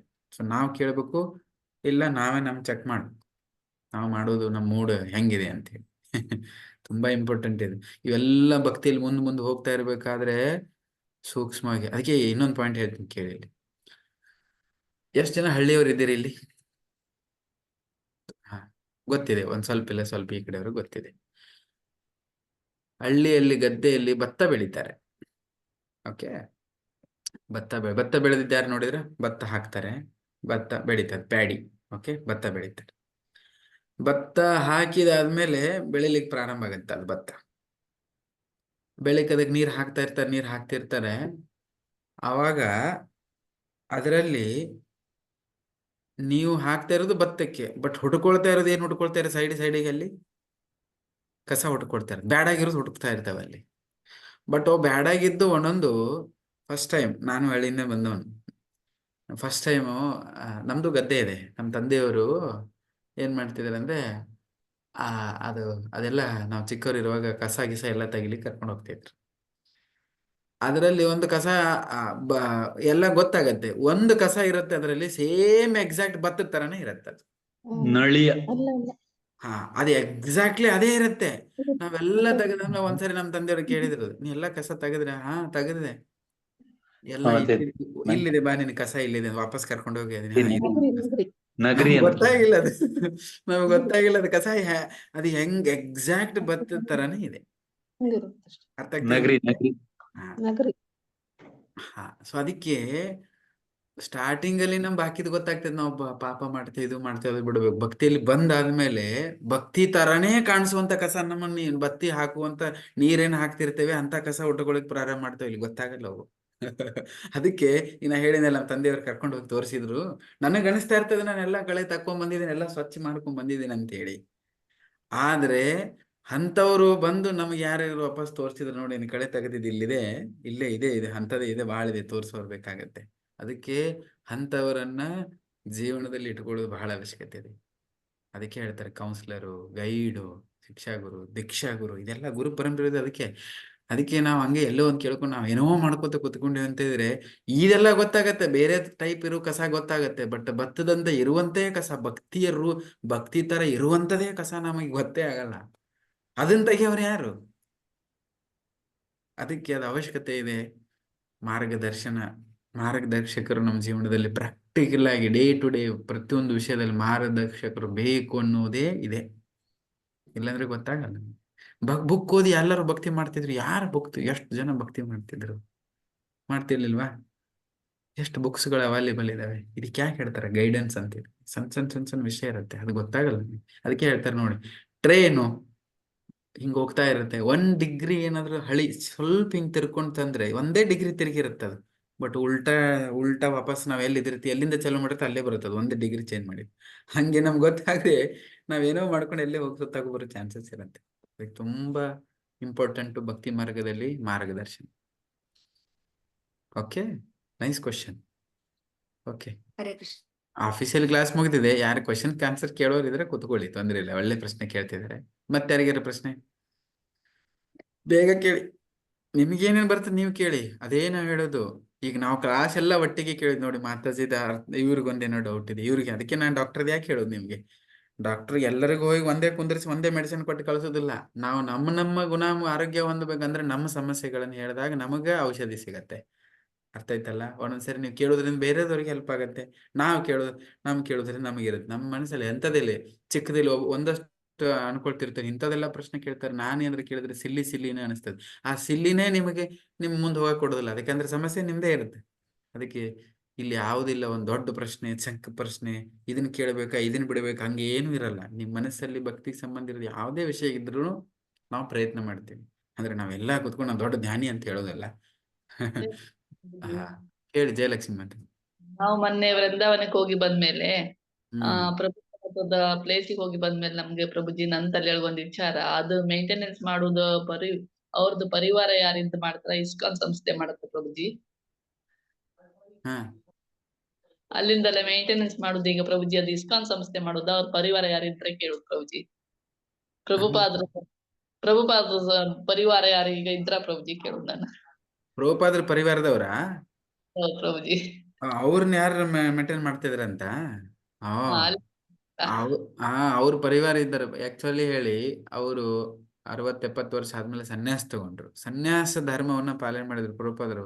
ಆಮೇಲೆ ನಿಮ್ಗೆ ಗೊತ್ತಲ್ಲ ಪ್ರಭುಪಾದ್ರು ಹೆಂಗ್ ಬಿಟ್ಟು ಹೋದ್ರ ಅಂತೇಳಿ. ಅವ್ರ ಹೆಂಡತಿ ಭಗವದ್ಗೀತೆ ಕೈಯಿಂದ ಬರೆದಿರೋದು, ಪ್ರಭುಪಾದ್ರು ಇಡೀ ಭಗವದ್ಗೀತೆ ಅನುವಾದ ಮಾಡಿ ಬರೆದಿರೋದನ್ನ ಚಾಗೋಸ್ಕರ 2 ರೂಪಾಯಿಗೆ ಹೋಗಿ ಕಲ್ಕತ್ತಾದಲ್ಲಿ ಅಂಗಡಿಗೆ ಹೋಗಿ ಮಾರಿ ತಗೊಂಡು ಚಾ ಕುಡ್ಕೊಂಡ್ ಬಂದಿರ್ತಾರ ಅವ್ರ ಹೆಂಡತಿ. ಇಂಥ ಮಹಾನ್ ಸನ್ಯಾಸಿ ಇಂಥ ಇದನ್ನ ಹೋಗಿ ಇಡೀ ಸಂಸ್ಕೃತದಲ್ಲಿ ಟ್ರಾನ್ಸ್ಲೇಟ್, ನಿಮ್ ಕೈಯಲ್ಲಿ ಭಗವದ್ಗೀತೆ ಇದೆ ನೋಡಿ, ಅದೇ ಬುಕ್ ಮೊದಲು ಕೈ ಹ್ಯಾಂಡಲ್ ಬರೆದಿರೋದು. ಅದನ್ನ ಪಬ್ಲಿಷ್ ಮಾಡ್ಬೇಕು ಅಂತ ಕೈಯಿಂದ ಬರೆದು ಇಟ್ಟಿರ್ತಾರೆ. 2 ರೂಪಾಯಿಗೆ ಹೋಗಿ ಪ್ರಭುಪಾದ್ರ ಹೆಂಡತಿ ಹೋಗಿ ಚಾಗೋಸ್ಕರ ಬಿಸ್ಕೆಟ್ಗೋಸ್ಕರ ಮಾರಿ ಬಂದಿರ್ತಾರೆ. ಅದಕ್ಕೆ ಅವಾಗ ಪ್ರಭುಪಾದ್ರ ತುಂಬಾ ದುಃಖ ಆಗತ್ತೆ. ಅದಕ್ಕೆ ಕೇಳ್ತಾರೆ, ನಿನಗೆ ಚಾ ಬೇಕಾ, ಚಾ ಬಿಸ್ಕೆಟ್ ಬೇಕಾ ಅಥವಾ ನಾನ್ ಬೇಕಂತ ಕೇಳ್ತಾರೆ. ಅದಕ್ಕೆ ಅವ್ರ ಹೆಂಡತಿ ಹೇಳ್ತಾರೆ, ನಂಗೆ ಚಾ ಬಿಸ್ಕೆಟ್ ಇಂಪಾರ್ಟೆಂಟ್. ಅಲ್ಲಿಂದ ಮನೆ ಬಿಟ್ಟು ಬಂದು ಸನ್ಯಾಸ ತಗೊಂಡ್ಬಿಡ್ತಾರೆ ಪ್ರಭುಪಾದ್ರು. ಸೊ ಹಾಗೆಲ್ಲ ಬಿಟ್ಟು ಒಂದೊಂದ್ಸರಿಗೆ ನೀವು ತುಂಬಾ ಜನ ಅನ್ಬೋದು ಮನೆಯಾಗ ಇಷ್ಟು ಸಮಸ್ಯೆ ಇದೆ, ಅದು ಆಕ್ಚುಲಿ ಭಕ್ತಿಲಿ ಮುಂದೆ ಹೋಗಕ್ಕೆ ಅದೆಲ್ಲ ನಿಮಗೆ ಎಲ್ಲ ಒಳ್ಳೇದೇ ಇರುತ್ತೆ. ಅದು ಮಾಡಿ. ಸೊ ಕೊನೆಗೇನಾಯ್ತು, ಅವ್ರೇನ್ ಭಕ್ತರು ಇರ್ಲಿಲ್ಲ, ಬಟ್ ಅವ್ರಿಗೆ ಮನೆಯಲ್ಲಿ ಅಂತ ಮಹಾನ್ ವ್ಯಕ್ತಿ ಇದ್ರೆ ಅವರಿಗೆ ಸುಕೃತಿ ಸಿಕ್ತು. ಬಟ್ ಅವ್ರ ಮಗ ಬಂದ ಮುಂದ ಅವ್ರ ಮಗನೂ ಇದ್ರು. ಅವರು ರೀಸೆಂಟ್ ಆಗಿ ಒಬ್ರು ಯಾರೋ ತೀರ್ಕೊಂಡ್ರ ಅನ್ಸುತ್ತೆ. ಅವ್ರ ಫ್ಯಾಮಿಲಿ ಅವ್ರ ಸಂತಾನ ಇದೆ. ಭಕ್ತಿ ಅಂದ್ರೆ ಇದು ಭಗವಂತನ ಸೇವೆ ಮಾಡಕ್ ಬಂದ್ರು. ಭೌತಿಕವಾಗಿ ಅವ್ರು ಬಂದ್ರು ಅಂತ ಹೇಳಿ ಅವ್ರದ್ದೆಲ್ಲ ನೋಡ್ಕೊಳ್ಳೋ ಕಾರ್ಯಕ್ರಮ ಅಲ್ಲ. ಅವ್ರ ಧರ್ಮ, ಅವ್ರ ಮಗನ ಧರ್ಮ, ಹೆಂಡತಿ ಧರ್ಮ, ಮುಂದೆ ಬಂದು ಸಂತಾನ ಅವ್ರ ಧರ್ಮ. ಹಾಗಂತ ಹೇಳಿ ಪ್ರಭುಪಾದರೊಬ್ರು ಮಹಾನ್ ಆಚಾರ್ಯ ಇಡೀ ಜಗತ್ತನ್ನು ಉದ್ಧಾರ ಮಾಡಿದಾರೆ ಅಂತ ಹೇಳ್ಬಿಟ್ಟು ಭೌತಿಕವಾಗಿ ಅವ್ರ ಭಕ್ತಿನ ಮಾಡುದಿಲ್ಲ, ಬೇರೆ ಏನಾದ್ರು ಕೆಲಸ ಮಾಡ್ಕೊಂಡು ಬೇರೆ ಏನಾದ್ರು ಮಾಡ್ತಾ ಇದ್ದಾರೆ ಅಂತ ಹೇಳಿದ್ರೆ ಒಂದ್ ಹೇಳ್ತೇನೆ ಕೇಳಿ. ಭಕ್ತಿಯಲ್ಲಿ ಹಿಂಗಿದೆ ವಿಷಯ ಅಂತ ಹೇಳಿದ್ರೆ, ಅವ್ರವ್ರ ವಿಮಾನಗಳನ್ನ ಅವರೇ ಹಾರಿಸ್ಕೊಂಡು ಹೋಗ್ಬೇಕು. ಬೇರೆ ವಿಮಾನಗಳನ್ನ ಬೇರೆದವ್ರು ಹಾರಿಸ್ಕೊಂಡು ಹೋಗಕ್ ಆಗಲ್ಲ. ಭಕ್ತಿ ವಿಷಯದಲ್ಲಿ ಬಂದಾಗ ಅವರೇ ಹಾರಿಸ್ಕೊಂಡು ಹೋಗ್ಬೇಕು. ಅದಕ್ಕೆ ಭೌತಿಕವಾಗಿ ತಿನ್ನಕ್ ಉಣ್ಣಕ್ ಅದೇನಿರುತ್ತೆ ಅವರೇ ಮಾಡ್ಕೊಳ್ತಿರ್ತಾರೆ. ಅದನ್ನ ತಗೊಂಬಂದು ಇಸ್ಕಾನ್ ಹಾಕೊಂಡು ನೋಡ್ಕೊಳ್ತಾರೆ. ಇಸ್ಕಾನದ ಈಗ ಇಲ್ಲಿ ಇದ್ದಾರೆ, ಇಸ್ಕಾನೂ ಇದೆ, ಸುಮಾರು ಜನಕ್ಕೆ ಇರುತ್ತೆ. ಇಸ್ಕಾನದಲ್ಲಿ ಬ್ರಹ್ಮಚಾರಿಯಾಗಿ ಮಂದಿರ್ ಜಾಯ್ನ್ ಆಗಿರ್ತಾರೆ. ಬ್ರಹ್ಮಚಾರಿ ಸನ್ಯಾಸ ಆದವ್ರದ್ದೆಲ್ಲ ಮಣಿತನೆಲ್ಲ ಇಸ್ಕಾನ್ ನೋಡ್ತದೆ. ಇಸ್ಕಾನ್ಗೆ ಏನಾಗಿದೆ ಅದು ನೋಡಕ್. ಇಸ್ಕಾನನ್ನ ಸೇವೆ ಮಾಡಕ್ ಬಂದಿದಾರ, ಇಸ್ಕಾನನ್ನ ಉಪಯೋಗ ಮಾಡಕ್ ಬಂದಿದಾರ? ಇಲ್ಲಿ ಇಸ್ಕಾನದಲ್ಲಿ ಆ ಒಂದು ಇದನ್ನ ತಗೊಂಡು ಸೇವೆ ಮಾಡಕ್ ಬಂದಿದಾರ ಅಥವಾ ಇಸ್ಕಾನ್ ತಗೊಂಡೋಗಿ ಮನೆಗೆ ತಗೊಂಡು ಹೋಗಕ್ ಬಂದಿದ್ದಾರೆ? ಅದಕ್ಕೆ ಬರೋಕ್ಕಿಂತ ಮೊದಲು ಇಸ್ಕಾನದಲ್ಲಿ ಸಿಸ್ಟಮ್ ಏನಿದೆ, ಸನ್ಯಾಸ ಅಥವಾ ಆಗ್ಲಿ ಬ್ರಹ್ಮಚಾರಿ ಆಶ್ರಮ ತಗೊಳ್ಬೇಕಾದ್ರೆ ಸಿಸ್ಟಮ್ ಏನಿದೆ ಅಂದ್ರೆ ಅವ್ರ ಹತ್ರ ಇವನ್ ಅಕೌಂಟ್ ಇದ್ರು ಕ್ಲೋಸ್ ಮಾಡಿ ಬರ್ಬೇಕಂತಿದೆ. ಆ ರೀತಿ ಅದನ್ನೆಲ್ಲ ಜವಾಬ್ದಾರಿ, ಆಧ್ಯಾತ್ಮಿಕ ಜವಾಬ್ದಾರಿ ತಗೊಳ್ಬಹುದು, ಭೌತಿಕ ಜವಾಬ್ದಾರಿ ಅವ್ರು ತಗೊಳಂಗಿಲ್ಲ. ಮತ್ತೆ ಇಲ್ಲಿಂದ ತಗೊಂಡೋಗಿ ಅಲ್ಲಿ ತಗೊಳ್ಳೋ ಆ ಸಿಸ್ಟಮ್ ಇಲ್ಲ ಅಲ್ಲಿ. ಓಕೆ ಮಾತಾಜಿ. ಹಾ ಪ್ರಭುಜಿ. ಅದೇ ಸನ್ಯಾಸ ಅಂದ್ರೆ. ಹಾ ಪ್ರಭುಜಿ. ಹರೇ ಕೃಷ್ಣ ಪ್ರಭುಜಿ. ಪ್ರಭುಜಿ, ತನ್ನ ಮನಸ್ಸನ್ನು ಶೂನ್ಯಕ್ಕೆ ವರ್ಗಾಯಿಸಬಾರದು ಅಂದ್ರೆ ಶೂನ್ಯ ಅಂದ್ರೆ ಎಂತ ಪ್ರಭುಜಿ? ಶೂನ್ಯ ಅಂದ್ರೆ ಎಲ್ಲ ನಿರಾಕಾರ, ಏನು ಇಲ್ಲ, ಭಗವಂತ ಎಲ್ಲ, ಅವನಿಗೆ ರೂಪ ಇಲ್ಲ. ಓಕೆ, ಅವನಿಗೆ ರೂಪ ಇಲ್ಲ, ಅವನ ವಿಗ್ರಹ ಇಲ್ಲ, ಏನಿಲ್ಲ. ನಾನು ಒಂದ್ ಕಡೆ ಏನೋ ಒಂದು ಜೀರೋದ ಮೇಲೆ ಫೋಕಸ್ ಮಾಡಿ ನಾನು ಶೂನ್ಯವಾಗಿರ್ತೇನೆ, ಅದ್ರ ಮೇಲೆ ಧ್ಯಾನ ಮಾಡ್ತೇನೆ. ಭಗವಂತನ ರೂಪ ಇದೆಯಾ? ಇಲ್ಲ. ಭಗವಂತನಿಗೆ ರೂಪ ಇದೆಯಾ? ಇಲ್ವಾ? ಇದೆ ಪ್ರಭು. ಯಾರು ಹೇಳಿದ್ರು ಇಲ್ಲ ಅಂತಂದ್ರಲ್ಲಿ? ಯಾರವ್ರು ಮಹಾನ್ರು? ಎಲ್ಲಿ ಆವಾಜ್ ಕೇಳ್ತು ಭಗವಂತನ. ಈಗ ಸುಮಾರು ಜನಕ್ಕೆ ಅದಕ್ಕೆ ಸಿಂಪಲ್ ಇದು ಇದೆ ನೋಡಿ, ಅದೇ ಶೂನ್ಯ ಅಂತ ಹೇಳಿದ್ರೆ ಶೂನ್ಯಗೊಳಿಸೋದ ಇಲ್ಲ ಅಂತ, ಅಲ್ಲಗಳೆಯೋದಿದೆಯಲ್ಲ, ಅವನಿಗೆ ರೂಪ ಇಲ್ಲ ಅನ್ನೋದು ಅದು. ಆಕ್ಚುಲಿ ಈಗ ನೀವು ಹೇಳ್ತೀರಿ, ನಾವಿಲ್ಲಿ ಕುತ್ಕೊಂಡಿದ್ದೇವೆ, ಶೂನ್ಯವಾದಿಗಳ ವಿಚಾರದ ಅಂದ್ರೆ ಒಂದು ಕಾನ್ಸೆಪ್ಟ್ ಹೇಳಿ. ಈಗ ನಾವೆಲ್ಲ ಇದ್ದೇವೆ, ನಮಗ್ ರೂಪ ಇದೆಯಾ? ನನಗೊಂದು ಕಣ್ಣಿದೆ, ಮೂಗಿದೆ, ಬಾಯಿ ಇದೆ, ಶರೀರ ಇದೆ. ಹಾಗಾದ್ರೆ ನಮ್ಮ ತಂದೆ ತಾಯಿಗಿದೆಯಾ? ಅವ್ರಿಗಿದೆ ಅನ್ನೋದಕ್ಕೆ ನಮಗೆ ರೂಪ ಇದೆ. ಮತ್ತೆ ಅವ್ರ ತಂದೆ ತಾಯಿಗಿದೆಯಾ? ಅವ್ರಿಗಿದ್ದಿದ್ದಕ್ಕೆ ನಮ್ಮ ತಂದೆ ತಾಯಿಗಿದೆ. ಹಾಗಾದ್ರೆ ಅವ್ರ ಮೇಲೆ ಅವ್ರಿಗಿತ್ತ ರೂಪ ಇದೆ, ಅದಕ್ಕೋಸ್ಕರ ಅವ್ರಿಗಿದೆ. ಹಾಗಾದ್ರೆ ಮೇಲೆ ಹೋದಾದ್ಮೇಲೆ ಯಾರಿಗ ಹತ್ರ ಹೋಗ್ತೀವಿ ನಾವು? ಕೊನೆಗೆ ಹೋಗೋದು ಭಗವಂತನ ಹತ್ರನೇ. ಹಾಗಿದ್ರೆ ಅವನಿಗೆ ರೂಪ ಇಲ್ಲ, ನನಗ್ ರೂಪ ಇದೆ. ಮತ್ತೆ ಎಲ್ಲಿ ಬಂದಿದೆ? ಲಾಜಿಕ್ ಅರ್ಥ ಆಗ್ತಿದೆ ನಿಮಗೆ? ಇದು ಈ ಕಾನ್ಸೆಪ್ಟ್ ಸ್ವೀಕಾರ ಮಾಡ್ತಾ ಇಲ್ಲ ಇಲ್ಲಿ. ನನಗ ರೂಪ ಇದೆ, ಮೇಲಿನವ್ರ ರೂಪ ಇಲ್ಲ. ಇನ್ನೊಂದು ಕಾನ್ಸೆಪ್ಟ್ ಇದೆ, ಮಂಗನಿದೆ ಮಾನವ. ಓಕೆ, ನಾನು ಮನುಷ್ಯ, ನಮ್ಮ ಅಪ್ಪ ಮನುಷ್ಯ, ಅವನ ನಮ್ಮ ಅಜ್ಜ ಮನುಷ್ಯ, ಮೇಲಿರೋ ಮಂಗ. ಅಂದ್ರೆ ಮಂಗ ನಮ್ಮ ಅಜ್ಜ ಮಂಗ, ಮಂಗನಿಂದ ನಾನು ಮೊಮ್ಮಗ. ಆ ಕಾನ್ಸೆಪ್ಟ್ ಇಲ್ಲಿಲ್ಲ. ವೇದಶಾಸ್ತ್ರದಲ್ಲಿ ಮಂಗನಿಂದ ಅನ್ನೋದು ಕಾನ್ಸೆಪ್ಟ್ ಇಲ್ಲಿಲ್ಲ. ಅದು ವೈಜ್ಞಾನಿಕವಾಗಿ ಹೇಳಿ ಕೊಟ್ಟಿದ್ದ ಡಾರ್ವಿನ್ ಥಿಯರಿ, ಆ ಥಿಯರಿ, ಈ ಥಿಯರಿ. ಅದು ವೈಜ್ಞಾನಿಕವಾಗಿ ಆ ಸಿಸ್ಟಮ್ ಇಲ್ಲ ಇಲ್ಲಿ. ಹಂಗಂದ್ರೆ ಯಾರು ಒಪ್ಕೊಳ್ತೀರಲ್ಲಿ? ಇಲ್ಲಿ ಯಾರು ಕುತ್ಕೊಂಡಿದ್ರಿ? ನಿಮ್ಮ ಅಜ್ಜ ಮುತ್ತಜ್ಜ ಮಂಗ ಇದ್ರು. ಇಲ್ಲಿ ನೋಡಿ, ಒಬ್ರಿಗೆ ಇಷ್ಟ ಆಗಲ್ಲ ಅದು. ಪೇಪರ್ ಅಲ್ಲಿ ಹೋಗಿ ಅದನ್ನ ಬರೆದು ಮಾರ್ಕ್ಸ್ ತಗೊಂಡು ಬರಕ್ಕೆ ಎಲ್ಲರೂ ಬರೆದು ಬಂದಿದ್ದಾರೆ. ಅದಕ್ಕೆ ಅಂತದೆಲ್ಲ ಕಾನ್ಸೆಪ್ಟ್ ಇದು ನೋಡಿ, ಪ್ರಾಕ್ಟಿಕಲಿ ವಿಚಾರ ಯಾರು ಮಾಡೋದಿಲ್ಲ. ಹೇಳಿದ್ರೆ ಮಂಗನಿಂದ ಬರ್ಕೊಂಡು ಎಲ್ಲ ಓದಿದ್ದು. ಅದೇ ಹೊರದೇಶದಲ್ಲಿ ಎಲ್ಲಿಂದ ಥಿಯರಿ ಬಂದಿದೆ ಎಲ್ಲ ಸಿಲೆಬಸ್ ತೆಗೆದು ಹೋಗೋದಿದ್ದಾರೆ. ಇನ್ನು ಇಂಡಿಯಾದಲ್ಲಿ ಇದೆಯೇ ಏನ್ ಮಾಡಿದೆ ಕತೆ ಅಂತ ಪರಿಸ್ಥಿತಿ. Okay, next. Thank you Prabhuji. Yes, very nice question. ಮತ್ತೆ ಯಾರಿಗಿದೆ? ಈಗ ಪ್ರಭುಜಿ, ಇದು ನಮ್ದು ಐಹಿಕ ಇದು ಶರೀರ ಅಂದ್ರೆ ಪಂಚೇಂದ್ರಿಯ ಅಂದ್ರೆ ಈ ಪಂಚಭೂತ, ಕಟ್ಟು, ಮೂಗು, ಬಾಯಿ, ಕಿವಿ ಪಂಚೇಂದ್ರಿಯ ಬೇರೆ, ಪಂಚ ಮಹಾಭೂತಗಳು ಬೇರೆ. ಇವು ಪಂಚೇಂದ್ರಿಯ ನಮ್ಗೆ ಶರೀರಕ್ಕೆ ಇದಾವೆ. ಹ್ಮ್. ಆದ್ರೆ ಈ ಆಧ್ಯಾತ್ಮಿಕ ಇಂದ್ರಿಯಗಳಂದ್ರೆ ಅದು ಯಾವ ಇಂದ್ರಿಯಗಳು? ಆಧ್ಯಾತ್ಮಿಕವಾಗಿ ನಮ್ದು ಒಂದು ಸ್ವರೂಪ ಇದೆ, ಅದು ಆಧ್ಯಾತ್ಮಿಕದಲ್ಲಿ ಹೋಗಿ ಸಿಗತ್ತೆ. ಬಟ್ ಈಗ ಸದ್ಯಕ್ಕೆ ನಮ್ ಏನ್ ಇಂದ್ರಿಯಗಳಿಂದಾವಲ್ಲ ಅದನ್ನೇ ಪರಿವರ್ತನೆ ಮಾಡ್ಕೊಂಡು ನಾವು ಆಧ್ಯಾತ್ಮಿಕ ತೊಡಗಿಸ್ತೇವಲ್ಲ, ಅವಾಗ ಆಧ್ಯಾತ್ಮಿಕ ಇಂದ್ರಿಯಗಳಂತೆ. ಓಕೆ, ಅವಾಗ್ಲೂ ಇವೆ ಕಣ್ಣು, ಮೂಗು ಆ ತರನೇ ಇರುತ್ತೆ ಶರೀರ, ಅದು ಆಧ್ಯಾತ್ಮಿಕ ಶರೀರ. ಆಕ್ಚುಲಿ ಏನಿದೆ ಅಂದ್ರೆ, ನಾವು ಮೊನ್ನೆ ಯಾವ್ದೋ ಇದೇ ಸೇಮ್ ಕ್ವಶನ್ ಆಲ್ರೆಡಿ ಕೇಳಿದಾರ ಅವರು. ನಾನು ಅವತ್ತು ಹೇಳಿದ್ದೀನಿ ಏನಂದ್ರೆ, ನಮ್ಮ ಶರೀರ ಪಂಚಮಹಾಭೂತಗಳನ್ನ ಮಾಡಿದೆ. ಕಣ್ಣು, ಮೂಗು, ಕಿವಿ, ಬಾಯಿ, ಕಾಲು ಎಲ್ಲ ಇದೆ. ನಮಗೊಂದು ಸೂಕ್ಷ್ಮ ಶರೀರ ಇನ್ನೊಂದಿದೆ, ಅದು ಮನಸ್, ಬುದ್ಧಿ, ಅಹಂಕಾರದಿಂದ ಮಾಡಿದೆ. ಅದ್ರೊಳಗೆ ಆತ್ಮ ಇದೆ, ಸಚ್ಚಿತ್ತಾನದಿಂದ ಮಾಡಲ್ಪಟ್ಟಿದೆ. ಸೊ ಜನ್ಮ ಆಗತ್ತೆ. ಅದ್ರಿಗೆ ಒಂದೆರಡು ಕಾನ್ಸೆಪ್ಟ್ ಹೇಳಿ ನಿಮ್ಗೆ ಹೇಳ್ತೀನಿ. ಜನ್ಮ ಮೃತ್ಯು ಆಗತ್ತಲ್ಲ, ಈ ಶರೀರದಿಂದ ಇನ್ನೊಂದ್ ಶರೀರಕ್ಕೆ ಹೋಗ್ತಾ ಇರ್ತೇವಲ್ಲ, ಅಂದ್ರೆ ಬರೀ ಸ್ಥೂಲ ಶರೀರ ಬಿಟ್ಟು ಇನ್ನೊಂದು ಸ್ಥೂಲ ಶರೀರಕ್ಕೆ ಹೋಗ್ತೇವೆ. ಆದ್ರೆ ಸೂಕ್ಷ್ಮ ಶರೀರ, ಆತ್ಮ ಎರಡು ಮುಂದೆ ಹೋಗ್ತಾ ಇರುತ್ತೆ. ಅಲ್ಲಿ ಸೂಕ್ಷ್ಮ ಶರೀರ ಉಳಿತದೆ. ಯಾವಾಗ ಈಗ ಈ ಶರೀರ ಅಷ್ಟೇ ಹೋದಾಗ ನಾವು ಮುಂದಿನ ಜನ್ಮಕ್ಕೆ ಹೋಗ್ತೀವಿ. ಓಕೆ, ಮತ್ತೆ ಪ್ರಾಣಿ ದರ ತಗೋಬಹುದು, ಮನುಷ್ಯನ ಜನ್ಮ ತಗೋಬಹುದು. ಯಾವಾಗ ಸೂಕ್ಷ್ಮ ಶರೀರನು ಮುಕ್ತಿ ಹೊಂತೇವಿ, ಅವಾಗ ಮುಕ್ತಿ ಅಂತಾರೆ ಜನರು. ಅವ್ರು ಹೋಗಿ ಒಂದ್ ಕಡೆ ಶಾಂತವಾಗಿ ಕೂತ್ಕೊಳ್ತಾರಂತೆ. ಅಥವಾ ಅದರಿಂದ ಮುಕ್ತ ಆದ್ಮೇಲೆ ನಾವು ಆಧ್ಯಾತ್ಮಿಕ ಲೋಕಕ್ಕೂ ನಾವು ಭಕ್ತರಾದ್ರು ಹೋಗ್ತೀವಿ ಅಂತೇವಿ. ಅವಾಗ ಏನಾಯ್ತು? ಸೂಕ್ಷ್ಮ ಶರೀರನೂ ಇಲ್ಲ, ಮನ ಬುದ್ಧಿ ಅಹಂಕಾರನೂ ಇಲ್ಲ, ಅಲ್ಲಿ ಈ ಪಂಚಮಹಾಭೂತಗಳಿಂದ ಮಾಡಿದ ಶರೀರನೂ ಇಲ್ಲ. ಉಳಿದಿದ್ದೇನು? ಆತ್ಮ ಒಂದೇ, ಸಚ್ಚಿತ್ತಾನಂದ ಉಳಿದಿದೆ ಅಲ್ವಾ? ಸಚ್ಚಿತ್ತಾನಂದ ಏನಿದೆ ಅಂದ್ರೆ, ಅಜ್ಞಾನ ಜಗತ್ತಿಗೆ ಹೋದಾದ್ಮೇಲೆ ನಮ್ಮ ಒರಿಜಿನಲ್ ರೂಪ ಇದೆ, ಸ್ವರೂಪ ಇದೆ ಅಂತ ಹೇಳಿದ್ವಿ. ಆ ಸ್ವರೂಪ ಯಾವಾಗ್ಲೂ ಅದರದೇ ಆದಂತ ಆಧ್ಯಾತ್ಮಿಕದಲ್ಲಿ ಒಂದು ರೂಪ ನಮಗಿದೆ. ಆ ರೂಪ ನಮಗೆ ಒರಿಜಿನಲ್ ರೂಪ ಏನಿತ್ತು ಆ ರೂಪ ನಮಗೆ ಸಿಗತ್ತೆ. ಅದು ಬೇರೆ ಬೇರೆ ರೂಪದಲ್ಲಿ ಆಧ್ಯಾತ್ಮಿಕದಲ್ಲಿ ನೀವು ಸುಪ್ರಭಾತದಲ್ಲಿ ಕೇಳ್ತೀರಿ ನೋಡಿ, ಚಿಂತಾಮಣಿ ಸಕಲ, ಅದು ಬ್ರಹ್ಮ ಸಂಹಿತದಲ್ಲಿದೆ.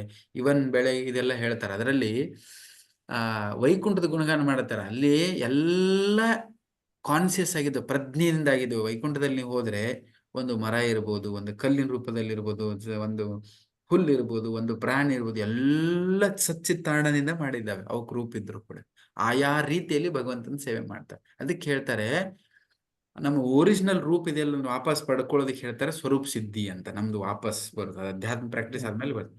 ಈ ಕಣ್ಣು ಇರದೇ ಇರ್ಬೋದು, ಅಲ್ಲಿ ಒಂದು ರೂಪ ಇರುತ್ತೆ, ಅದು ಆಧ್ಯಾತ್ಮಿಕದ್ದೇ, ಪ್ಯೂರ್ ಆಧ್ಯಾತ್ಮಿಕದ್ದೇ ಇರುತ್ತೆ. ಅದು ಅಲ್ಲಿ ಉದಾಸ ಆಗುತ್ತೆ. ಬಟ್ ಇಲ್ಲಿದ್ದಾಗ ನಮ್ಮ ಆಧ್ಯಾತ್ಮಿಕ ಇಂದ್ರಿಯಗಳಿಂದ ನೋಡ್ಬೇಕು ಅಂತಂದ್ರೆ ಏನು, ನಾವ್ ಏನಾದ್ರೂ ಜಗತ್ತಿನಲ್ಲಿ ನೋಡ್ತಾ ಇದ್ದೇವೆ, ನಮ್ದು ಮಟೀರಿಯಲ್ ವಿಷಯದ ನಾವು ಜ್ಞಾನದಿಂದ ಅದನ್ನೆಲ್ಲ ಲೆಕ್ಕ ಹಾಕ್ತಿರ್ತೇವೆ. ಆಧ್ಯಾತ್ಮಿಕ ಜ್ಞಾನದಿಂದ ನೋಡಿದಾಗ ಅದು ಆಧ್ಯಾತ್ಮಿಕ ಇಂದ್ರಿಯದಿಂದ ನೋಡಿದ ಹಾಗೆ ಅದರ ಅರ್ಥ.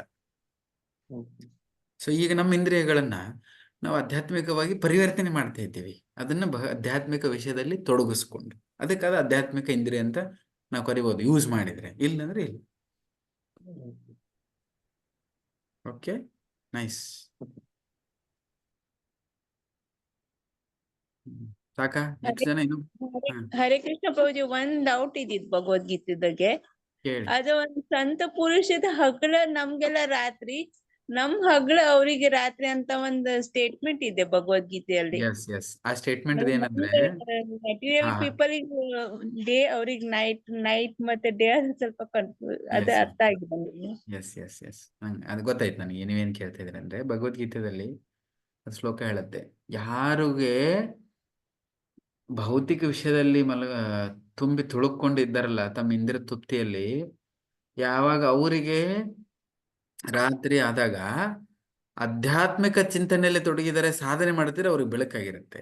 ಯಾವಾಗ ಇವ್ರಿಗೆ ಬೆಳಕಾಗಿರುತ್ತದೆ, ಅವ್ರ ಅಂಧಕಾರದಲ್ಲಿ ಅವ್ರಿಗೆ ಕತ್ಲಾಗಿರುತ್ತೆ. ಅದರ ಅರ್ಥ ಏನಂದ್ರೆ, ಈಗ ನೀವು ಈ ಪ್ರಾಕ್ಟಿಕಲ್ ಹಿಂಗೆ ನೋಡು, ಅದನ್ನ ಎಷ್ಟರ ಮಟ್ಟಿಗೆ ನಮ್ಗೆ ಆ ವಿಷಯ ಅರ್ಥ ಆಗತ್ತೆ. ಅದು ಶ್ಲೋಕನೇ ತುಂಬಾ ಚೆನ್ನಾಗಿದೆ. ಅದು ಶ್ಲೋಕ ಎಲ್ಲರೂ ಇದ್ರೆ ನೀವು ನಂತರ ಹೇಳ್ಬೋದು. ಅದ್ರ ಅರ್ಥ ಏನಂದ್ರೆ, ನೀವು ನೋಡಿರ್ಬೋದು, ಭೂತ ತರ ಜನರು ರಾತ್ರಿ 11, 12, 2, 4 ರಾತ್ರಿ ಮಲ್ಕೊಂಡಿರ್ತಾರೆ, ಬೆಳಿಗ್ಗೆನೂ ಮಲ್ಕೊಂಡೇ ಇರ್ತಾರೆ. ಯಾವ ಟೈಮಲ್ಲಿ ಬೆಳಿಗ್ಗೆ ಎಸ್ಪೆಷಲಿ ಬ್ರಹ್ಮಮುಹೂರ್ತದಲ್ಲಿ ಸಾಧನೆ ಮಾಡುವ ಸಮಯ ಇರುತ್ತೋ, ಜೀವನ ಉದ್ಧಾರ ಮಾಡೋ ಸಮಯ ಇರುತ್ತಲ್ವಾ, ಆ ಟೈಮಲ್ಲಿ ಎಲ್ಲರೂ ಮಲ್ಕೊಂಡಿರ್ತಾರೆ. ಓಕೆ, ರಾತ್ರಿ ಬೇರೆ ಇಂದ್ರ ತುಪ್ತಿಯಲ್ಲಿ ಅಲ್ಲಿ ಕ್ಲಬ್ಬಿಗೆ ಹೋಗಿರ್ತಾರೆ, ಇಲ್ಲಿ ಪಾರ್ಟಿಗೆ ಹೋಗಿರ್ತಾರೆ, ಏನೆಲ್ಲ ಸುತ್ತ ಹೊಡಿತಿರ್ತಾರೆ. ಈಗೆಲ್ಲ ನೋಡಿ, ಕತ್ಲಾಯ್ತಂದ್ರೆ ಕತ್ತಲ ಜೊತೆಗೆ, ಅದಕ್ಕೆ ಯೋಗಿ ಆದವನು ಸೂರ್ಯನ ಜೊತೆಗೆ ಮಲ್ಕೊಳ್ತಾನೆ, ಸೂರ್ಯ ಜೊತೆಗೆ ಹೇಳ್ತಾನೆ. ಕಾನ್ಸೆಪ್ಟ್ ಇದೆ ಏನೋ. ಅಂದ್ರೆ ಈಗ ಇಲ್ಲೇನ್ ಮಾಡ್ತಾರೆ, ಸೂರ್ಯ ಮುಳುಗಿದಾದ ಮೇಲೂ ಜನರು ಕುಣಿತಾ ಇರ್ತಾರೆ. ಎಲ್ಲಾ ಕಡೆ ಲೈಟ್, ನೀವು ಸಿಟಿಯಲ್ಲೆಲ್ಲ ನೋಡಿ ಎಲ್ಲ ಆನೆ ಇರ್ತಾವೆ, ರಾತ್ರಿ ಇಡೀ ಆನೆ. ಆದ್ರೆ ಇವರೆಲ್ಲ ಆನ್ ಇರ್ತಾರೆ ಇವರೆಲ್ಲ. ಆದ್ರೆ ಯೋಗಿ ಪ್ರಾಕ್ಟೀಸ್ ಮಾಡೋ ಭಕ್ತರಾದವನು ಬೇಗ ಮಲಗ್ತಾನೆ. ಎಲ್ಲರೂ ಮಲ್ಕೊಂಡಿರ್ತಾರೆ. ಇನ್ನು ಅವ್ರು ಇಂದ್ರ ತುಪ್ತಿ ಮಾಡ್ಕೊಂಡು 12 ಗಂಟೆಗೆ ಕುಡ್ಕೊಂಡು ಅದನ್ನ ಮಾಡಿ ಕ್ಲಬ್ ಮಾಡಿ ಪಬ್ಜಿ ಹೋಗಿ ಏನೆಲ್ಲ ಮಾಡಿ 3 ಗಂಟೆಗೆ 4 ಗಂಟೆ ಮಲ್ಕೊಳ್ತಾರೆ. ಅವಾಗ ಏನಾಗುತ್ತೆ, ಬ್ರಹ್ಮಮುಹೂರ್ತ ಸ್ಟಾರ್ಟ್ ಆಗುತ್ತೆ, ಮಲ್ಕೊಂಡ್ಬಿಡ್ತು. ಭಕ್ತ ಸಾಧನೆ ಮಾಡೋನು ಏನ್ ಹೇಳ್ತಾನೆ, ಅವಾಗ ಮಲ್ಕೊಳ್ಳೋದಿಲ್ಲ. ಅವ್ನು 4 ಗಂಟೆಗೆ 5 ಗಂಟೆಗೆ ಎದ್ದುಬಿಟ್ಟು ಸಾಧನೆ ಮಾಡ್ತಾನೆ. ಅರ್ಥ ಆಯ್ತು ನಿಮಗೆ? ಸೊ ಅದೇ ಇದೇ ಬೆಸ್ಟ್ ಟೈಮು. ಯಾವುದು ನನಗೆ ಡಿಸ್ಟರ್ಬೆನ್ಸ್ ಇಲ್ಲ, ಇವ್ರದ್ದು ಯಾರ್ದು ಇರುವಾಗ ನಾನು ಸಾಧನೆ ಮಾಡ್ಬೇಕಂತ ಅಂತ ಸಮಯವನ್ನು ಹುಡುಕಿ ಅವನು ಸಾಧನೆ ಮಾಡ್ತಾನೆ. ಅಂದ್ರೆ ಭೋಗ ಮಾಡೋರಿಗೆಲ್ಲರಿಗೂ ಎಂಜಾಯ್ ಮಾಡುವಾಗ ಇವರು ಏನ್ ಮಾಡ್ತಾರೆ, ಅವರು ಬೇರೆ ಅಂದ್ರೆ ರೆಸ್ಟ್ ತಗೊಳ್ತಿರ್ತಾರೆ. ಅಂದ್ರೆ ಆ ವಿಷಯದಲ್ಲಿ ಅವ್ರು ತೊಡಗೋದಿಲ್ಲ. ಆದ್ರೆ ಅವರು ವಿಶ್ರಾಂತಿ ಮಾಡುವಾಗ ಎದ್ದುಕೊಂಡು ಇವರು ಸಾಧನೆ ಮಾಡಿದ್ರು. ಈ ಕಾನ್ಸೆಪ್ಟ್ ಅಲ್ಲಿ ಆ ಸ್ಟೇಟ್ಮೆಂಟ್ ಅನ್ನ ಹೇಳಿರೋದು. ಅದಕ್ಕೆ ಅರ್ಜುನನ ನೋಡಿ, ಹಗಲಿಡೀ ಅವನು ಕ್ಲಾಸ್ ಕೇಳಿ ಬರ್ತಿದ್ದ, ರಾತ್ರಿ ಇಡೀ ಅಭ್ಯಾಸ ಮಾಡ್ತಿದ್ದ. ಅದಕ್ಕೆ ಅವನಿಗೆ ಗುಡಾಕೇಶ ಅಂತ ಕರೀತಾರೆ. ಅವನ ನಿದ್ದೆಯನ್ನ ಗೆದ್ದು ಬಿಟ್ಟ ಅವನು. ಹಾಗೆ ಹೇಳ್ತಾರೆ, ಯಾರು ಇದನ್ನ ಇಷ್ಟು ನಿಷ್ಠೂರತೆಯಿಂದ ಪ್ರಾಕ್ಟೀಸ್ ಮಾಡ್ತಾರೆ, ಭಗವದ್ಗೀತೆಯಲ್ಲಿ ಹೇಳುತ್ತೆ, ತುಂಬಾ ಚೆನ್ನಾಗಿ ಪ್ರಾಕ್ಟೀಸ್ ಮಾಡ್ತಾರೆ. ಯುಕ್ತಾಹಾರ ವಿಹಾರಶ್ಚ ಯುಕ್ತ ಚೇಷ್ಟಶ್ಚ ಕರ್ಮಸು ಯುಕ್ತ ಸ್ವಪ್ನ ಬೋಧಶ್ಚ ಯೋಗೋ ಭವತಿ ದುಃಖದ. ಆ ಶ್ಲೋಕದ ಅರ್ಥ ಏನು ಅಂದ್ರೆ, ಹೋಗಿ ಹೊತ್ತಾಯ್ತಾ, ಇದರ ಅರ್ಥ ಒಂದು ಹೇಳಿ ಮುಗಿಸ್ತೇನೆ. ಹಂಗೆ ನಾನು ಹೇಳ್ತಾ ಇದ್ದೀನಿ, ಕೇಳ್ತಾ ಇದ್ದೀನಿ. ಅದೇನಂದ್ರೆ, one who is regulated in eating, sleeping and recreation and he can be. ಅದ್ರ ಶ್ಲೋಕದ ಎಲ್ಲ ಮೀನಿಂಗ್ ತೆಗೆದ್ರೆ ಯಾರು ಶ್ಲೋಕ ಹೇಳಿದ್ರೆ, ಯುಕ್ತಾಹಾರ ವಿಹಾರಿಸುವ ಶ್ಲೋಕದ ಅರ್ಥ ತೆಗೀರಿ ಯಾರಿಗಾರು ಸಿಕ್ಕರೆ. ಅದು ಹೇಳ್ತದೆ, ಯಾರು ಯುಕ್ತಾಹಾರ ಊಟದಲ್ಲಿ, ತಿನ್ನೋದ್ರಲ್ಲಿ, ಮಲಗೋದ್ರಲ್ಲಿ, ಆಮೇಲೆ ಮೈಥುನದಲ್ಲಿ ಅಥವಾ ಸಂಸಾರದಲ್ಲಿ, ಅದು ಎಲ್ಲ ವಿಷಯದಲ್ಲಿ, ರೀಕ್ರಿಯೇಷನ್ ಅಂದ್ರೆ ಸಂತಾನೋತ್ಪನ್ನ, ಈ ಎಲ್ಲಾ ವಿಷಯದಲ್ಲಿ, ಕೆಲಸದಲ್ಲಿ ಯಾರು ಒಬ್ಬ ರೆಗ್ಯುಲೇಟೆಡ್ ಆಗಿದ್ದಾನೆ, ನಿಯಮಿತವಾಗಿದ್ದಾನೆ, ಅವನು ಯೋಗ ಭವತಿ ದುಃಖದ. ಈ ಯೋಗದಿಂದ ಬರೇ ಭಕ್ತಿ ಮಾಡೋದು ಬೇರೆ ಉಳಿತು, ಇದ್ದಿರೋ ಕಾರ್ಯ ಚಟುವಟಿಕೆಗಳನ್ನ ರೆಗ್ಯುಲೇಟ್ ಮಾಡಿ ಇಟ್ಕೊಂಡಿದ್ದ. ಸರಿ, ಅದೇ ಟೈಮಿಗೆ ಮಲಗೋದು, ಅದೇ ಟೈಮಿಗೆ ಹೇಳೋದು, ಇದೇ ಟೈಮಿಗೆ ಇದನ್ನೇ ತಿನ್ನೋದು, ಓಕೆ, ಇದೇ ರೀತಿ ಸಂತಾನ ಉತ್ಪನ್ನ ಮಾಡೋದು, ಇದೇ ರೀತಿ ಏನ್ ಸಿಸ್ಟಮ್ ಯಾರು ಫಾಲೋ ಮಾಡ್ತಿದಾರಲ್ಲ, ಯೋಗೋ ಭವತಿ ದುಃಖದ, ಅವನಿಗೆ ಆಲ್ಮೋಸ್ಟ್ ಎಲ್ಲಾ ದುಃಖಗಳು ಅಲ್ಲೇ ಖಾಲಿ ಆದವು ಅಂತ ಅರ್ಥ. One who is regulated in his habits of eating, sleeping and recreation, work can mitigate all the material miseries. ಇಲ್ವಾ ಕಳಿಸಿದಾರೆ ನೋಡಿ, ಭೌತಿಕದ ಎಲ್ಲಾ ದುಃಖಗಳಿಂದ ಅವ ಪಾರಾಗ್ಬೋದಂತೆ ಬರೀ ರೆಗ್ಯುಲೇಟ್ ಮಾಡಿದ್ರೆ, by the practising the yoga system. ಅಷ್ಟು ಪವರ್ ಇದೆ ಅದ್ರ ಬಗ್ಗೆ, ರೆಗ್ಯುಲೇಷನ್ ಬಗ್ಗೆ ಹೇಳ್ತಾರೆ. ಅರ್ಥ ಆಯ್ತಲ್ಲ ಮಂತಜಿ? ಹಾಗಾಗಿ ನಾನು ನೋಡಿದ್ದೇನೆ, ಫಸ್ಟ್ ಟೈಮ್ ನಾನು ಫುಲ್ ಟೈಮ್ ಇಸ್ಕೊಂಡದಲ್ಲಿ ಜಾಯಿನ್ ಆಗೋದಾಗ, ಫುಲ್ ಟೈಮ್ ನಾನು ಇಸ್ಕೊಂಡ ಆಶ್ರಮ ಅಂತ ಜಾಯಿನ್ ಆಗಕ್ಕೆ ಬಂದಿದ್ದೆ. ನಮಗೆ ಅಲ್ಲಿ ಯಾವುದೇ ಒಂದು ಸೇವೆಗೆ ಟ್ರೈನಿಂಗ್ ಗುಜರಾತಲ್ಲಿ ನಮ್ಮ ದೇವಸ್ಥಾನದಲ್ಲಿ ಕಳಿಸಿದ್ರು. ಅಲ್ಲಿ ಒಬ್ರು ಬ್ರಹ್ಮಚಾರಿ ಇದ್ರು. ಅವರು ಮುಂಜಾನೆ ಎದ್ದು ದೇವರು ಪೂಜೆ ಮಾಡ್ತಾ ಇದ್ರು. ಬೆಳಿಗ್ಗೆ ಎಲ್ಲ ಸಾಧನೆ ಮುಗಿಸ್ಕೊಂಡು ಕಂಟಿನ್ಯೂ ಅಲ್ಲಿ ಆಶ್ರಮದಲ್ಲಿ ಮುಂದೆ ಕೂತ್ಕೊಂಡು ಪ್ರತಿದಿನ ಇಡೀ ಭಗವದ್ಗೀತೆಯನ್ನು ಪಠಣ ಮಾಡ್ತಿದ್ರು. ಇಡೀ ಭಗವದ್ಗೀತೆ ತಲೆಯಲ್ಲಿ ಪ್ರಿಂಟ್ ಇತ್ತು ಅವ್ರಿಗೆ, ಆ ಬ್ರಹ್ಮಚಾರಿಗೆ. ನನಗದನ್ನ ನೋಡಿ ತುಂಬಾ ಇನ್ಸ್ಪೈರ್ ಆಯಿತು. ಅವ್ರಿಗೆ ಕೇಳಿದೆ, ಅವ್ರು ನಂಗೆ ಹೇಳಿದರು, ಇಡೀ ಭಗವದ್ಗೀತೆನ ಕಂಠಪಾಠ ಮಾಡ್ಕೊಂಡು ಡೈಲಿ ಹೇಳ್ತಾರೆ. ಅಷ್ಟೇ ಅಲ್ಲ, ಅವ್ರದ್ದು ಗೋಲ್ ಇದೆ ಅಂತ ಭಾಗವತಮನ್ನು ಕಂಠಪಾಠ ಮಾಡೋ 18,000 ಶ್ಲೋಕ ಇದಾವೆ ಮರ್ಯಾರೆ. ಅದನ್ನ ಆ ಪ್ರೋಗ್ರಾಮ್ ಮಿಷನ್ ಇಟ್ಕೊಂಡು ಕುತ್ಕೊಂಡಿದ್ರು ಅವರು. ವಾಹ್ರೇ ಅಂದೆ ನಾನು. ಸೊ ತುಂಬಾ ವರ್ಷದ, ಈಗ 10 ವರ್ಷದಿಂದ ಅನ್ಕೊಳ್ತೇನೆ, 2014-15 ಎಸ್, ಇದೇ ಟೈಮಲ್ಲಿ ಡಿಸೆಂಬರ್ 2014 ಅಥವಾ ಜನವರಿ 15 ಆ ಟೈಮಲ್ಲಿ ಅನ್ಕೊಳ್ತೇನೆ. 10 ವರ್ಷದಿಂದ ಅವ್ರನ್ನ ಬೆಟ್ಟದ.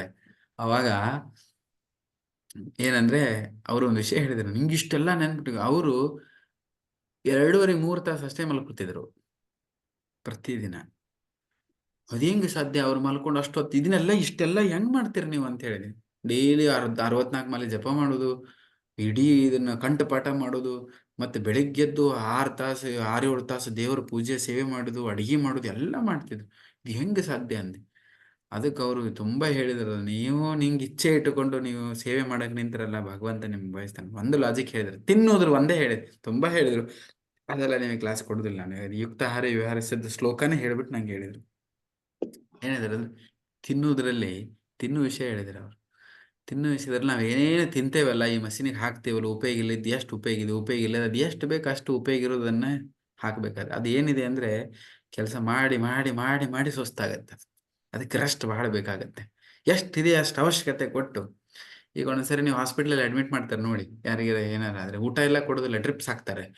ಅವಾಗ ಅವ್ರಿಗೆ ಯಾರಿಗೆ ಹಾಕಿರ್ತಾರಲ್ಲ ಔಷಧಕ್ಕೋಸ್ಕರ ನಿದ್ದೆ ಬರುತ್ತೆ, ಆಕ್ಚುಲಿ ಅವರಿಗೆ ನಿದ್ದೆ ಕಡಿಮೆ ಆಗುತ್ತೆ. ಯಾಕೆ ಹೇಳಿ, ಇಲ್ಲಿ ಮಷಿನ್ ಬಂದಿರುತ್ತೆ, ಡ್ರಿಪ್ಸ್ ಡೈರೆಕ್ಟ್ ಎನರ್ಜಿ ಒಳಗೆ ಬಾಡಿಯಲ್ಲಿ ಹೋಗುತ್ತೆ, ಅವರಿಗೆ ನಿದ್ದೆ ಕಡಿಮೆ. ಯಾಕೆ ಹೇಳಿ, ಆ ಪ್ರೊಸೆಸ್ ಮಾಡೋದು ಕೆಲಸ ಕಡಿಮೆ ಅದು. ನೀವು ಇದನ್ನು ಅಬ್ಸರ್ವ್ ಮಾಡಿ ನೋಡಿ, ಏಕಾದಶಿದೇನೆ ನಿಮಗೆ ಪ್ರತಿ ಸರಿ ನಿದ್ದೆ ಬರುವಷ್ಟು ಏಕಾದಶಿದಷ್ಟು ಬರೋದಿಲ್ಲ, ಕಡಿಮೆ ಆಗುತ್ತೆ. ಒಂದ್ ವೇಳೆ ಏಕಾದಶಿ ನೀವು ಉಪವಾಸ ಇದ್ರೆ ಅದು ಆಟೋಮೆಟಿಕ್ ಉಪವಾಸ ಎಲ್ಲ ಹೊಡೆದು ಕುತ್ಕೊಂಡಿದ್ರಲ್ಲ ಅಂದ್ರೆ ಮಷೀನಿಗೆ ಕಡಿಮೆ ಹಾಕಿದ್ರೆ ಅದ್ರ ಕೆಲಸ ಕಡಿಮೆ ಆಗುತ್ತೆ, ಆಟೋಮೆಟಿಕ್ ನಿದ್ದೆ ಕಡಿಮೆ. ಅದೇ ಯುಕ್ತಾಹಾರಸ್ಯ. ಅದಕ್ಕೆ ಅವ್ರು ಹೇಳ್ತಾ ಇದ್ರು, ನಾನು ಎಷ್ಟು ಬೇಕು ಅಷ್ಟೇ ಊಟ ಮಾಡ್ತೀನಿ. ಅಷ್ಟೇ ಅಲ್ಲ, ಅವ್ರು ಹೇಳ್ತಾ ಇದ್ರು, ನಾನು ಕಿಚನಿಗೆ ಹೋಗೋದಿಲ್ಲ, ಬೇಯಿಸಿದ್ದೇ ತಿನ್ನೋದಿಲ್ಲ ಅಂತ ಹೇಳಿದ್ರು. Only roots and fruit. Ramayana ಓದ್ಬೇಕಾದ್ರೆ ರಾಮಚಂದ್ರ ಭಗವಂತ ಬರೀ ರೂಟ್ಸ್ ಅಂಡ್ ಫ್ರೂಟ್ಸ್ ತಿಂದಿದ್ದಂತೆ, ಗೆಡ್ಡೆ ಗೆಣಸುಗಳನ್ನ, ಹಣ್ಣುಗಳನ್ನ. ಅದನ್ನ ನೋಡಿ ಗುಜರಾತದಲ್ಲಿ ಆನಂದ್ ಇದೆಯಲ್ಲ, ಅಲ್ಲಿ ಆನಂದ್ ಅಂತ ಊರು ಗೊತ್ತಿದೆ ನಿಮಗೆ, ಇವ್ರಿಗೆ ಗೊತ್ತಿದೆ, ಗುಜರಾತ್ ಅವ್ರಿಗೆ. ಆನಂದದಲ್ಲಿ ಒಬ್ಬ ಡಾಕ್ಟರ್ ಇದ್ದಾರೆ. ಅವ್ರು ಹೇಳಿದ್ರು ಇವ್ರಿಗೆ, ಅವರು ಡಾಕ್ಟರ್ಗೆ ಅಡಿಗೆ ಮನೆಗೆ ಲಾಕ್ ಮಾಡಿ ಇಟ್ಟಿದ್ದಾರಂತೆ, ಹೋಗೋದೇ ಇಲ್ಲ ಅವರು ಡಾಕ್ಟರ್. ಲಾಕ್ ಮಾಡಿ ಫುಲ್ ಪರ್ಮನೆಂಟ್ ಲಾಕ್ ಮಾಡಿ ಇಟ್ಟಿದ್ದಾರೆ. ಇಂಥದ್ದೇನೋ ತಿಂದು ರಾಮಾಯಣ ಓದಿ ಅವ್ರಿಗೆ ಪ್ರೇರಣೆ ಸಿಕ್ಕಿತ್ತು ಅಂತದ್ದು ಹೆಂಗ್ ತಿನ್ನಕ್ ಕಲ್ತ್ರು. ಆಮೇಲೆ ಇವ್ರು ಅವ್ರ ಹತ್ರ ಹೋಗಿ ಅದ್ರ ಪ್ರೇರಣೆ ತಗೊಂಡ್ಬಂದು ಇವ್ರು 4-5 ವರ್ಷದಿಂದ ಅವಾಗ ಹೇಳಿದ್ರು, 4 ವರ್ಷದಿಂದ ನಾನು ಯಾವ ಅಡಿಗೆ ಬೇಯಿಸಿದ ಪ್ರಸಾದ ತಿನ್ನೋದಿಲ್ಲ ಪ್ರಭುಜಿ, ಅದರಿಂದ ನನಗಾಗಿದೆ. ಅಪ್ಪ ಇಂತಿಂತ ತಪಸ್ಸು ಮಾಡೋರು ಅವರಿದ್ದಾನೆ. ಅದನ್ನ ನೋಡ್ಕೊಂಡು ಬಂದು ನಾವೇನು ಇಮಿಟೇಟ್ ನಮಗಂತೂ ಆಗೋದಿಲ್ಲ. ನಮ್ಮ ಪುನಃ ಮಂದಿರದಲ್ಲಿ ಅಂದ್ರೆ ಹೇಳ್ತಾ ಇದ್ದೀನಿ ಈಗ, ಯಾಕೆ ಹೇಳಿದ್ರೆ ಅದು ರಾತ್ರಿ ಹಗಲು ಇದೆಯಲ್ಲ, ಇವನ್ ರಾತ್ರಿ ನಿದ್ರೆನೂ ಕೊಂಕರ್ ಹೆಂಗ್ ಮಾಡ್ಬೋದು ನಾವು ಅಂತ ಹೇಳಿ, ಅದಕ್ಕೆ ಆ ಲಾಜಿಕ್ ನಂಗೆ ಸಿಕ್ಕಿದ್ದ. ನಮ್ಮ ಪುನಃ ಮಂದಿರಲ್ಲಿ ಈಗೂ ಸುಮಾರು ಭಕ್ತರಿದ್ದಾರೆ, ಬ್ರಹ್ಮಚಾರಿಗಳು. ಅಂಥದೆಲ್ಲ ಇನ್ಸ್ಪಿರೇಷನ್ ತಗೊಂಡು ಪ್ರಾಕ್ಟೀಸ್ ಮಾಡ್ತಾರೆ. ನಾನು ಈಗ ಹೇಳ ನಿಮಗೆ, 2 ಟೈಮ್ ಊಟ ಮಾಡೋರು ಇದ್ದಾರೆ. ನನ್ನ ಜೊತೆಗೆ ಒಬ್ಬರ ಪ್ರಭುಜಿ ಇದ್ರು, ಡೈಲಿ ಒಂದೇ ಟೈಮ್ ಊಟ ಮಾಡ್ತಾರೆ. ಹೀಗೂ ಇದ್ದಾರೆ. ಅದು ಎಂತ ಊಟ ಅಂತ ಹೇಳಿದ್ರೆ ಕ್ಯಾಲ್ಕುಲೇಟೆಡ್, ಇಷ್ಟೇ ಕ್ಯಾಲ್ಕುಲೇಷನ್ ಅವ್ರದ್ದು, ಇಷ್ಟರ ಮೇಲೆ ಒಂದೇನೋ ತಗೊಳಲ್ಲ, ಅದು ಒಂದೇ ತಗೊಂಡು ಮತ್ತೆ ಸೇವೆ ಹಂಗೆ ಅಷ್ಟೇ ಮಾಡಿ ಮಲ್ಕೊಳ್ಳೋದಲ್ಲ. ನಾವು 6 ತಾಸು ಕೆಲಸ ಮಾಡ್ತೇವೆ, ಅವ್ರು 6 ತಾಸು ರೆಸ್ಟ್ ಮಾಡ್ತೇವೆ, ಉಳಿದ ಟೈಮಲ್ಲಿ ಎಲ್ಲ ಸೇವೆದಲ್ಲಿ ಬಿಜಿ ಇರ್ತಾರೆ. ಅದು ಹೆಂಗೆ ಸಾಧ್ಯ?